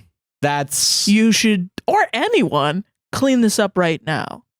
Hey, there's a spill right here. I don't understand the concept of spilling something and then moving on. Yeah, or like just half-assing cleaning it to the point where there's still stains afterwards, if that's what it is. Maybe you didn't, I don't know, maybe you didn't see it or something, because I've seen that before. No, yeah. But like, on the floor. On the floor. You can see what's on the floor. Yeah. So what if you fucking step in it? What if it's on carpet? You have to clean carpet. Yeah. I just don't understand. It's actually not computing in my head. What the fuck? And then the feelings part, it's not their feelings. They're criticizing their mother for not cleaning and doing I will say, one of the things that I didn't take away the first time is the frozen meals, but it's not even just frozen meals. It's meal prepping. Yeah, it's meal prepping, because I remember growing up, the frozen meals. Lean cuisine. Yeah, or like a chicken, you put it on the stove and you actually cook it. Yeah. But you're still meal prepping? You're actually making somewhat still cooking. Fresh food and just freezing it afterwards? That's wild to me, right? Yeah. I'm mad at the husband, of course. Oh, yeah. But that's so old hat at this point that it sucks. It's I'm like, well, yeah, of course he's doing it. The kids? Yeah, I guess I'd lose my mind. I'd lose my mind on those kids. No. You should lose your mind more on the husband, though. No, yeah, I think so too. He knows better. You know? I think it'll be a hard process with the kids. I don't think it's you shouldn't abuse your kids into doing the shit, right? But I think there's a way to get them into a cleaning schedule, Yeah. Well, and also I think there's a respect issue. Yeah. Also, your kids need to respect how much the parents are doing to keep them all. But I'm not this is why I can't be a mom, dude. Yeah. I would be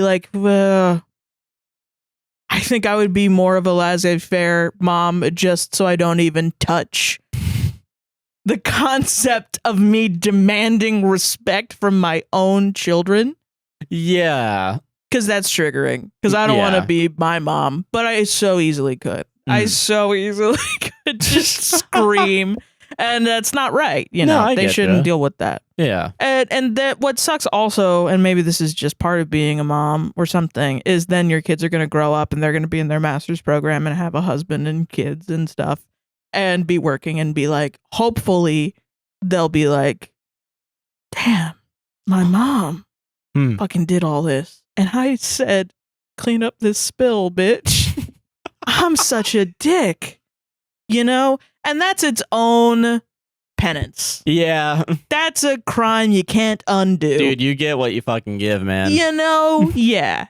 That's kind of the crime of being mean to people, is you can't undo it in the moment. Yeah. So, yeah.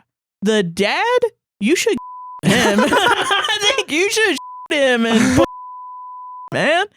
He sucks. Why is he your then he's making you feel bad as a parent? That's not their feelings. They're being crazy. You guys are supposed to be a united front with the kids.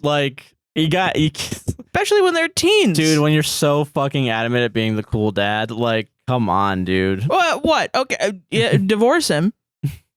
Give him full custody of those kids. Leave the house. Drop them all. You become the fun mom. Hell Take him yeah. to SeaWorld every weekend. With You're my drinking master's degree job, You're baby. drinking margs, having mimosas on the weekend. You're fucking partying. Find the love of your life that makes you food. Knows how to satisfy you, yeah. Knows how to actually satisfy you. Yeah.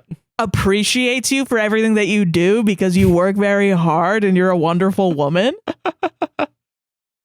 Yeah. That's what you should do. You should do, yeah. I don't know why I thought of this. Do you remember the Futurama episode where they're testing like the robot guys and there's two test dummies and it's like one guy's like, "Hey, are you an angel because you're smoking hot?" And then the other one's like, "My two favorite things are commitment and learning to change." No, I don't remember that. That's a good one, That's man. so funny. Is that part of the robosexual arc? Maybe. Where what's her face? It might be Bender. earlier than that. Oh, okay. Yeah, but I do know what you're talking about. Yeah. But sorry, I thought about that. Yeah. Yeah, no, fucking not the asshole, dude. Yeah, man. Holy shit. You wanna know what's crazy about that one? That was a Josh Method one, and it came out. It did. It came out so good. Sometimes I just get lucky, man. Yeah, I mean, give up on your family. They suck. I mean, abandon them. Fuck them. Fucking full on nuclear, Fuck them. all right? Yeah. Grab both the keys, put them into the locks. Yeah, dude. Red button, let's go. Red button divorce. Yeah, solved it. This is why the right wants to take away no fault divorce. So true. Unironically, But this true. would be a fault divorce, though, because she Yeah. would have killed him. That's not divorce. I guess it's a divorce I after guess that. that's Yeah. probably voluntary manslaughter. It's not even murder. It's not murder. I wouldn't. I mean, he started. It is murder, but I would say not guilty. knocked over the. We're joking, by the way. Jury nullification is what I would do on this. Yeah. Yeah. All right, I solved it. So, dude, jury, they should worry. Bro, I'm going to show this episode, this clip, if I ever get chosen for a jury. I'm going to be like, I can't be here because look at how I react. I'm going to say not guilty. If it's YTA, I'm going to vote for the death penalty. And that's not cool. So, like, I don't even believe in the death penalty when I'm not in this room. But now that I'm here, let's have a little bit of power. But also, I really want to be on that jury so I can jury nullify. Yeah, that's what's up, man. Yeah. Hell yeah. Okay. This is from r/advice. Ooh, okay. She's 24 female, amazing in person, except she texts like she's doing me, 27 male, a favor. Okay. I, 27 male, started seeing this girl, 24 female, about a month ago. And honestly, when we're together, it's really great. She's funny, warm, super engaging. Like, we have really good chemistry in person, but when it comes to texting, it's a totally different story. I'll message her something thoughtful or try to keep a conversation going, and she either takes forever to reply or just hits me with a dry, haha, or lol, which really pisses me off. I figured maybe she's just not a big texter, and but then I'll see her active on socials, posting stories of her playing games like hanging out, so clearly she's got free time, which just makes it feel worse. I'm not trying to come off clingy or anything, I just want to feel like she actually wants to talk to me when we're not together. I don't expect long paragraphs, like I'd be happy with a simple and normal conversation instead of a just, haha, lol, nice, okay. Like these texts are the only words that she uses when she texts me. Am I thinking this too much? Am I overthinking this too much here? Or is this something I should bring up? Too long didn't read. She's awesome in person, very dry when it comes to texting. Interesting. So my first thought was like, if you switch the genders, usually I would be like, well, you're not compatible because you want something that they're not capable of giving. It's like they're not really doing anything wrong. Yeah. As you know, you're not official, you're dating. Yeah. So it's not like they've signed up to give you a portion of their time. This is just how they text. Yeah, I get that. Like they're showing you their most shallow self. Maybe in a relationship, they'll probably text you more. Maybe, yeah. But, and then I realized this is 1 month in. Okay. That's a lot. That is... You are being a little clingy. I don't... Yeah. I get it. Okay, a month in does change it. It changes it immensely, which I thought was so funny when I read it. The top comment, though, I thought it was interesting. I do think my advice is still the same, because maybe after a while she's the same, and if you continue to be like... So, I mean, if you're chilling out in person, that's a good thing, you know? Like, yeah. But once again, you're not official, so it's not like... Yeah, like what... okay. Like, I don't understand the problem with stuff like this. Okay. I was totally fine. Well, actually, no, because when I would be dating men before you and we wouldn't be official, they wanted to text all the fucking time. And I was like, okay. Sometimes I was like, this is turning me off, man. Like, they'd be texting me at 6 a.m. Okay, that's a little, block. We're not compatible. I'm not waking up at 6 a.m. And then you're getting mad at me that I'm not responding. I'm asleep. I got night classes, motherfucker. And like, it's like, yeah, okay. After a couple of dates, you start catching feelings, and then you're like, okay. Yeah, maybe texting a little bit more. Give me more. But like in the beginning, it's 1 month, not enough time, I think. Or at least it's normal to not text a lot. Yeah, because I mean, if like it's not necessarily like, okay, she does have free time, right? Yeah. And I would probably say the same, I think, with if genders were swapped. I think so, genuinely, because like if she's gaming, if she's having like time with her longer term friends that she's known for longer. And also it's not a text, it's like a photo and a video. Yeah. Which if you're with people, if she's a very social person, that's easier than... Yeah. You know? It's just click. And then put it on your story, which isn't even meant to last forever. Yeah. Put it in your pocket. Yeah. Yeah. And I know texting is like, you know, you can just be like, but you're still you have to take your attention away from what's happening around you. Yeah. Which I think is valid. Yeah. Even if it's for 2 seconds. But like to expect to be the priority, I guess, above somebody's friends a month in. Yeah, I don't think I expected you to be top priority, even in our first month. Yeah, because I mean, you know, we were official, I think like 2 weeks in. Yeah. But like, but yeah, no, we weren't, I think before we were official, we were not trying to, there were like days where we weren't texting each other. Oh yeah, for sure. Yeah. But that was like maybe the only time, I think. Yeah, there were some times where it would, I mean, I guess the farthest we would have gone would have been good night, good day, good morning texts. Yeah. I think we always did that, like, or tried to at least. But we're also weird. Yeah. That was weird. And that was also, yeah, probably during a time where it was super busy for both of us also. I think. So I remember we were both still in college. I was still going to work. You were going to work. Yeah. Was I? Maybe? I don't remember. I don't remember. Yeah. I was at least doing the drug study. Oh, I feel you. Yeah. I know I was working. That was my income for a while. Yeah. I think that was my income at that point. But I don't know, because I feel like every dude I've ever started dating, they've all wanted to text me at least once every day. And some of them almost every minute. And some of them not. And it's not me doing it. It's them needing a lot of attention. I think specifically the guys I was with needed a lot of attention. Yeah. And then they would, I mean, get attracted to shiny thing and move on. And then all of a sudden they would ghost. That was the consistent like cycle of what happened.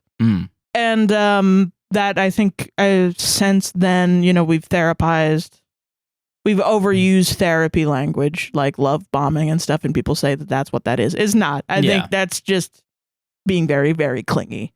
You know? And I want to meet you today. I want to meet you right now. I want to see you today. I want to see you tomorrow. I want to see you every day.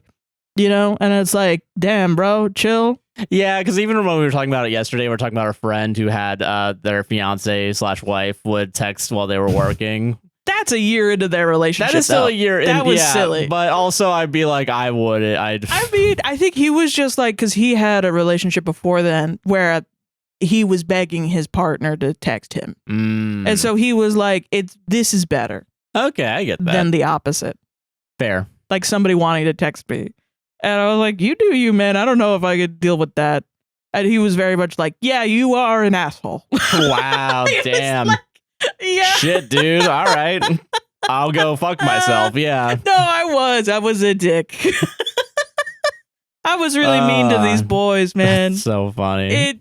I mean, I wasn't breaking hearts or nothing because I don't think they cared that much. Yeah, But damn. Holy that's really shit. funny. Like, there's a story about a guy that I'd spent like 8 hours with on a first date because he kept taking me to go do chores with him.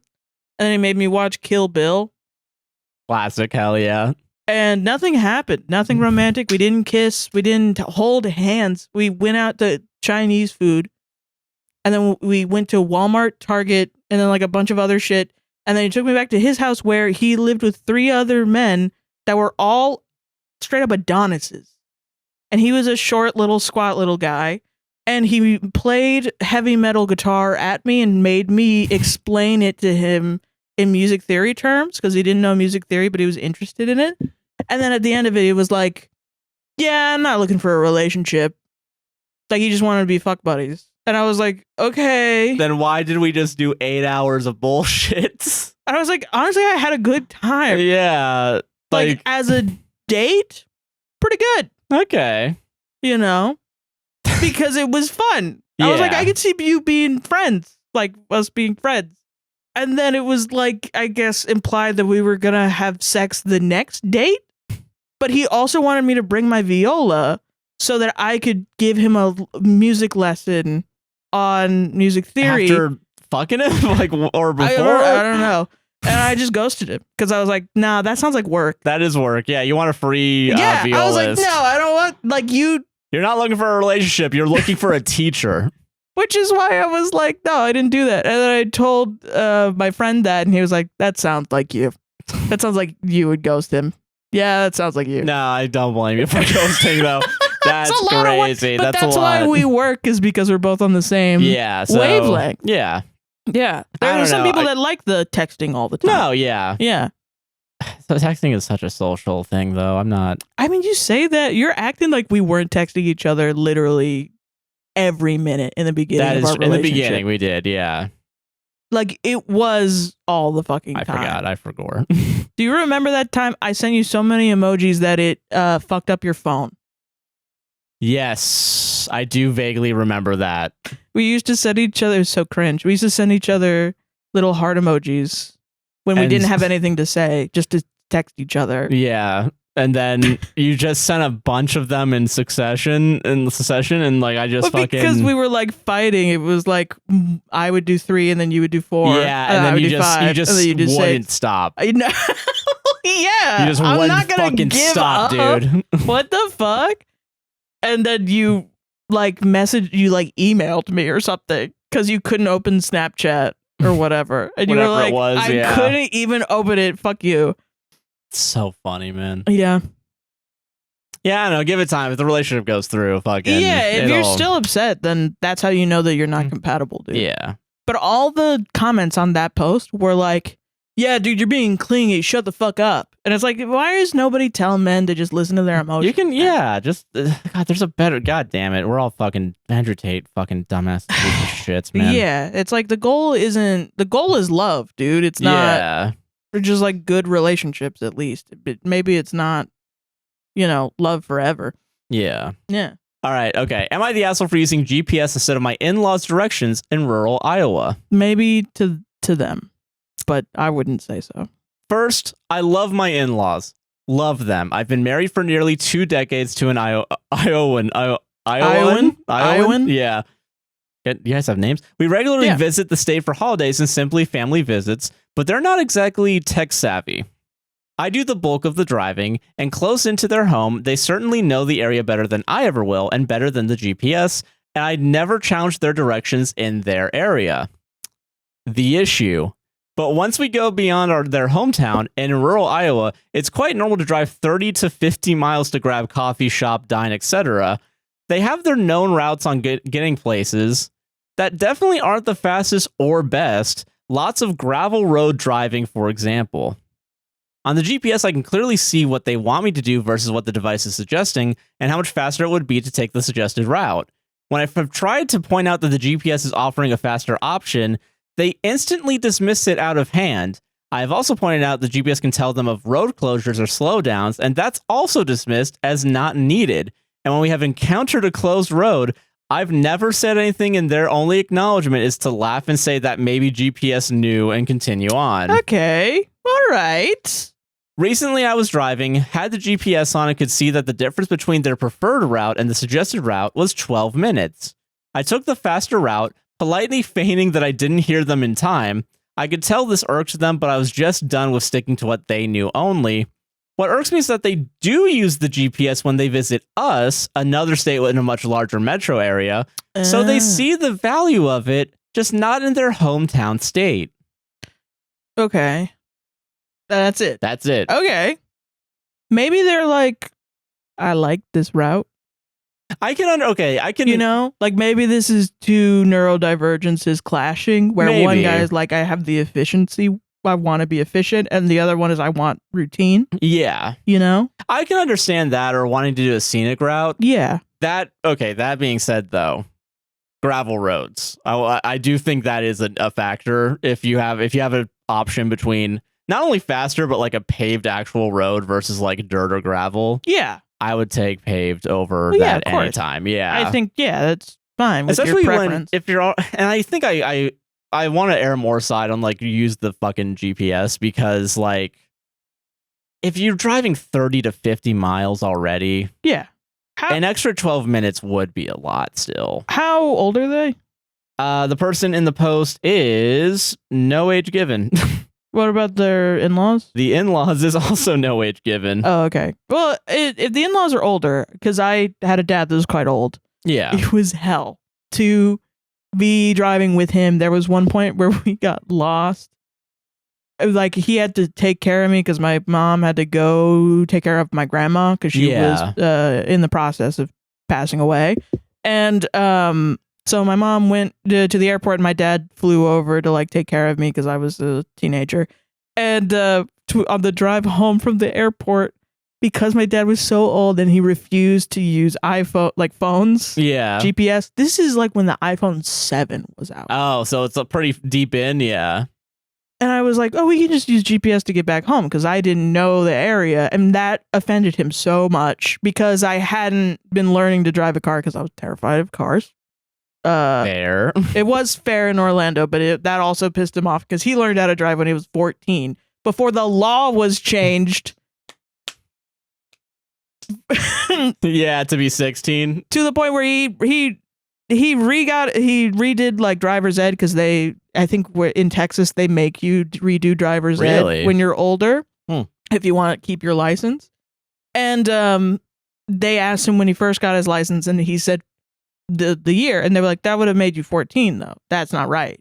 He was like, yeah, it was, because the law of the time was this. They couldn't physically put it into the computer Really? because the law had changed in between that time. Must fucking suck though, man. So he was pissed because he was like, it's not right. It's not the right year. Now it's wrong on my identification. It's like, I want my ID to be right. he's like, damn it. now I have to lie. And I was like, oh my God, Dad, chill. Yeah. But yeah, so he pulled out a paper map of Orlando and he made me use a paper map to drive around to get home. And it took us 2.5 hours before he admitted that he didn't know where he was going and that I should be able to just use my phone. And then we got home. Yeah, because like an Orlando map isn't going to have... It was a big paper map, and I didn't know how to read those because I had never had to use it. And he was like, it's good that you learned. You need to know this because what if the internet goes... My dad was very much like preparedness. Which, I mean, listen, it's better to have a skill than not have a skill, all right? But and like reading a map, though, to throw you into the water without telling you, okay, so we're here, we're going this way. That's definitely how he did stuff sometimes. Yeah. And I think I was fun because I was hanging out with my dad in the car and we were driving around. Yeah, you know? But after a while, I think it was just we were both hungry. And we're like, let's go. Find a fucking McDonald's or something, let's man. Figure out how to go home. Yeah. So I don't know. Maybe people get real particular. I don't think you're the asshole for wanting to use GPS. I think maybe just like this could be fixed with a conversation. Yeah. Of just being especially if they're using GPS in your town. And I think they're open to it for sure. I don't think they're like, I think to assign malice when it could just be like ignorance or something is not the way to go. Hopefully. Like you want it to not be malice because that would suck. You know what I mean? Yeah, that would really suck. If you go to them and you're just like, well, you use GPS, why can't I use GPS here? And then if they can give you their reasoning, like, you can at least understand, yeah. Yeah, and then maybe it's like, okay, well, 12 minutes more with my in-laws, that's not so bad. Unless you hate your in-laws, and then you're like, seem like it. Yeah, it seems like you're chill. Yeah. Unless they're this annoying about everything. But it's like everybody's a little annoying, you know? Yeah. That's how you keep community, is you're just like, oh, you know what? I like my family's little annoyances. Yeah. You know what I mean? I feel that. Yeah. Solved it? Solved it. It's from r/no stupid questions. Okay. Is it normal for intelligent adults to think rivers flow inland from the sea? Okay. Yesterday, something completely baffled me. I was out with my girlfriend and her friends when she mentioned a conversation we had recently. A couple weeks back, she casually suggested that rivers flow from the sea into the land. I was stunned. The fact that rivers run into the sea seemed as obvious to me as the sky being blue. We had a bit of debate, and it took some convincing for her to accept that rivers generally run into the sea, not the other way around. To clarify, my girlfriend is a senior lead software engineer at a bank, incredibly intelligent and well-educated. It blew my mind that she'd reach her 30s believing this. Initially, I figured it was just a quirky misunderstanding unique to her. Fast forward to yesterday, she brought this up in front of her friends, and shockingly, 2 of the 5 agreed with her. These are smart, capable adults, yet they genuinely thought rivers flow inland from the sea. Is this a common misconception? Has anyone else encountered adults who believe this? What could cause intelligent people to have this misunderstanding? Interesting that that's the framing of it, because I think a lot of people have some sort of like not belief, but like a fact in their head that like maybe got misconstrued. Yeah, I think a lot. Yeah, and I think it's like small shit like this too. Yeah, where it's like maybe it's that, or it's like you think a painting was by some other painter, or like, you know, like little details here or there. Yeah. And I do think it is a little cringe to be like, you don't fucking know this. Like, I think it's like you should just be like more open to someone not knowing something. This is what it is. Yeah. I'm not surprised at that. I think. Okay, here's why I think people might believe that. Weirdly, I think people might confuse the idea of rivers going into the sea, because I know in America specifically, assuming this person's in America. No. It's not? They're from London. Which, honestly, makes sense. Little bit more sense. Yeah. A little bit more sense. Definitely the like, this is an intelligent human being. That's like so okay. Gotcha. British, man. Gotcha. Yeah. I think my thing, okay, if you were in America, I remember learning at one point, and I don't remember the name of the river, one river goes the opposite way as opposed to going the other way, but I think that one still goes from lake to... Oh, you mean the Nile? Is it that one? Yeah, the Nile flows north. I thought there's one in America specifically, like the United States. But like it's the only one, if I'm not mistaken, but that might be my fuck up that I'm not right about, you know? And also maybe I'm not right about the Nile. Yeah, because so, from what I understand, the Nile, it's just because it's higher, it flows north, which is strange. But it still flows from inland out, I think. To the sea, if I'm not mistaken. Yeah. That's what I think. I'm going to look it up so I make sure that I'm right. Do I look up the American River real quick? Yeah. This is because the source of the Nile is at the higher elevation than its mouth. Water always flows downhill regardless of the cardinal direction, according to geography and science sites. Okay. Yeah, okay. St. John's River is the one I think I was thinking of. Well, apparently also, somebody else said, is she from a big city? Big cities tend to be on rivers, and a lot of them are right next to a bay or sea or ocean. That means they're affected by tide, and sometimes it seems like the river is flowing upstream. Oh, that makes sense. Yeah. Yeah, because like if you're, especially if like you're on, I can assume... Like if you're in Miami, even for example, like with how many like little islands are here and there that make it seem like a river's going through, but in reality it's just ocean. Yeah, I can understand that. You used to show me cool videos about like water flowing. I don't remember what those were. Are you talking about laminar flow specifically? Maybe, but it was like about rivers and like how to change like. Oh, like how I think it's about dams mostly. Yeah, I because think it's about so. how they change the like topography of a river. Yeah. Yeah. But that still doesn't really change the flow of the river, just like height versus like other stuff. Yeah. I guess, yeah. I don't know. I just thought it was cool. No, it's still cool, yeah. I think it's cool to learn engineering shit like that, but I think it's I'm not gonna say it's an uncommon misconception. I'm willing to bet some people believe that. I just didn't know it, and then I was like, "Oh, this is interesting." And I also thought it was funny the way OP was framing it. You don't really know about What the hell? rivers. These are fucking intelligent. I do love people like that because I am similar. I am pretentious in that way. Yeah, But this comment made me feel better in general. Yeah, that's nice. Just in my life. Okay. This subreddit exists in part to provide people an opportunity to ask questions that they suspect everyone else around them knows the answer to already. Sometimes things just slip by otherwise intelligent people. Yeah. Which is like, yeah. No, for sure. I don't know why I expected, I guess because the internet is so toxic sometimes.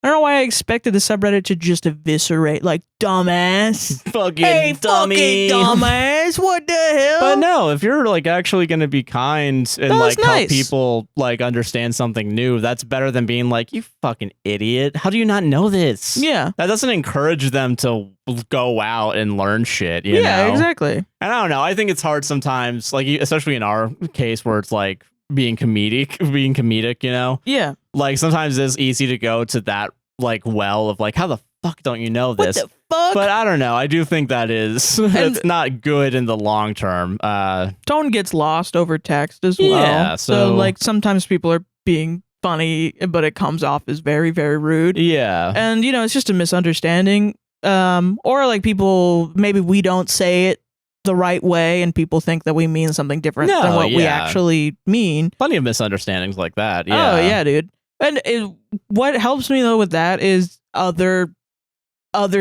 noticing other YouTubers do it as well. Oh yeah. Like I've seen a lot of like Aaron Hansen be like, and I know it's not like that. And other people like I think Babish. I've been watching a lot of Babish. Oh yeah. It's just like anytime you say a fact on YouTube, you're like, what? Hold on. I don't know if that's actually true. Yeah. No, I get it. Yeah. But I don't know. I think you just gotta have an open mind. Yeah, you know? it's silly. Yeah, it's just a little thing. It doesn't hurt anyone if you think, unless you work in rivers. Or unless you're like really spreading misinformation. Yeah. You know what I mean? About a serious thing. The government actually doesn't want you to know this. The government. Like put on a tinfoil hat. Actually, when you put on these sunglasses, the rivers go in reverse. What is this fucking equilibrium, bro? Yeah. Jesus. Solved it. Or They Live is what I was going for. Oh, no, I know. Fuck. I know what They Live is. It's a movie. Yeah. And it's also a sentence. Am I the asshole for eating most of her birthday cake? Probably. Yeah. My wife, 32 female, and I, 35 male, were recently on vacation over the 4th of July, which also happens to be my wife's birthday. We had all the normal traditions for our family, including cake. We all had a piece day of, but almost nobody ate the cake the rest of the trip. When the time came to return home, in-laws, mother-in-law made the cake, offered to send the whole thing with us because they, quote, didn't need all that and we probably would just throw it away anyway. My wife hates food waste, so she brought it. The journey home was 2 days by car. It has since been 2 additional days since we got back. Each night after dinner, I've had a reasonably sized piece of cake for dessert.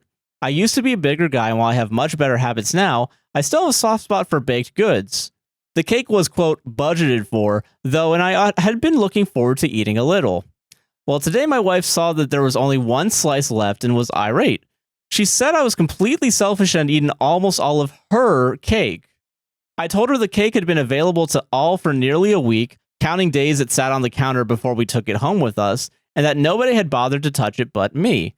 I did apologize after she finished explaining to me that it upset her, but I don't understand why it's such a big deal to begin with. The cake was right there, she never even had a bite. For additional context, in the past she has requested that certain foods be saved for her as leftovers, etc. Okay. I've obliged, only for that food to sit until it had become moldy, and she claims she, quote, forgot it was in there, oops.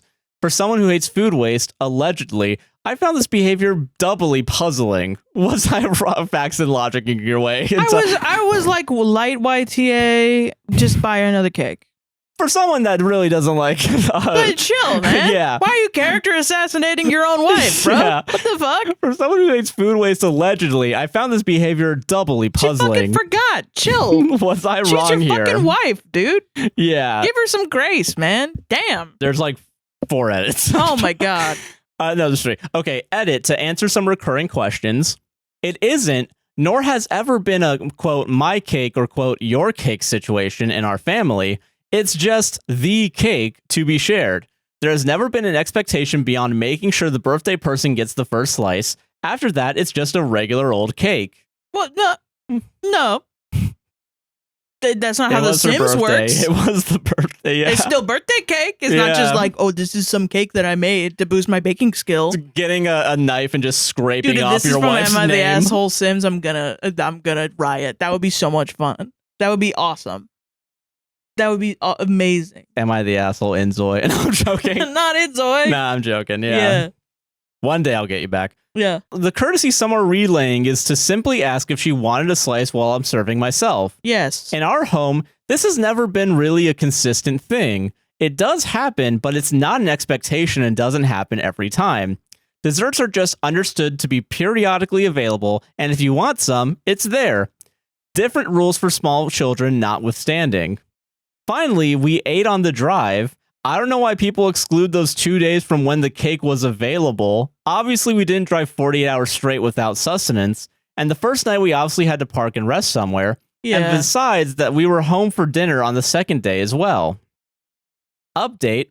I have decided to simply bake her the exact same cake in a smaller tin just for her. It will be her cake and nobody else will touch it. If it gets wasted, so be it. I hate the waste, but it's not worth the division. Yes. Update 2. The remade cake was much appreciated. She has yet to take a single bite. Not going to track progress. Okay. Yeah. It's not. You don't need to put that in there. The we don't cake need was made as an apology. Yes. Not to test the theory. This is the final update. Okay, man. Chill. Dog, why do you need to tell us that she's not eating her fucking cake? Let her not eat the goddamn cake. What the fuck? Why are you putting that in there? That's very strange. What is up with you? I don't know, man. Just take the fucking cake and eat it and then okay, fine, I'll buy you another cake. That's it. Yeah, it's gonna been. Holy shit. She claims though that like she doesn't like food. I'm sorry, when you're becoming the fucking she claims, the Ben Your Shapiro Honor, of cake, dude, like evidence A. Like, Your Honor, photos evidence of A. molding food. Chill. Yeah, chill out, man. Fucking chill, man. What the hell? Buy her a new cake. I'm not gonna keep track. Writes out in journal. Fucking. I mean, I don't know. Isn't the rule, our unofficial rule is you just take half. Yeah, of most things that we have in this house, yeah, it's half and half. It's pretty much always half and half. And then if one person is like, can I have your thing? You ask. And then the other person says yes or no. Yes. Simple. It's literally, we've never fought over it. I don't think we fought once about food. I think we've only gotten annoyed with like mistakes, but even then it's like... It gets fixed. It gets fixed, yeah. Like sometimes, like, what is it? We'll eat, when we get Taco Bell, I'll get the chicken. I know it's a process, and I'm sorry, Sarah, but like get the chicken grilled cheese burrito. And so we both bite into it, and you get the beef. It always happens too. And I always forget my drink, but you get a drink. And it's like I have to order a lot of food, and I feel like a fat fucking fuck. And then you end up getting most of the food, and I get like 2 burritos because they forgot all my food. But and then you take a bite of my burrito. And then I say, you can have my burrito. You have a bite of my burrito. Then we switch burritos. And I take a nice polite bite, and Josh is like, and he eats half the fucking burrito. And I'm like, great, now I got 1 1/2 burrito. Well, at least it's not a birthday burrito. That's true. And also, I'm paying for all this, by the way. Yeah, you are the sugar mama in that scenario, yeah. I'm fucking negative right now. Yeah. Yeah. Bullshit. Listen, hey, we're trying, man. We're all out here trying. Yeah, someone is. It's our food. Definitely someone it's not a my food or her food thing. It's our food. Yeah, okay. It's the food. On second thought, not the asshole. And then if I start eating your birthday cake, you're gonna be like, that's mine. You fucking bitch. So bitch. Dude, fucking George Clooney when he's cutting the oranges. Yeah. The carrots. The carrots. Why is he cutting so many fucking carrots? That movie's so funny. That's so. Burn After What? Reading is so good. What? I don't even like carrots. So funny, man.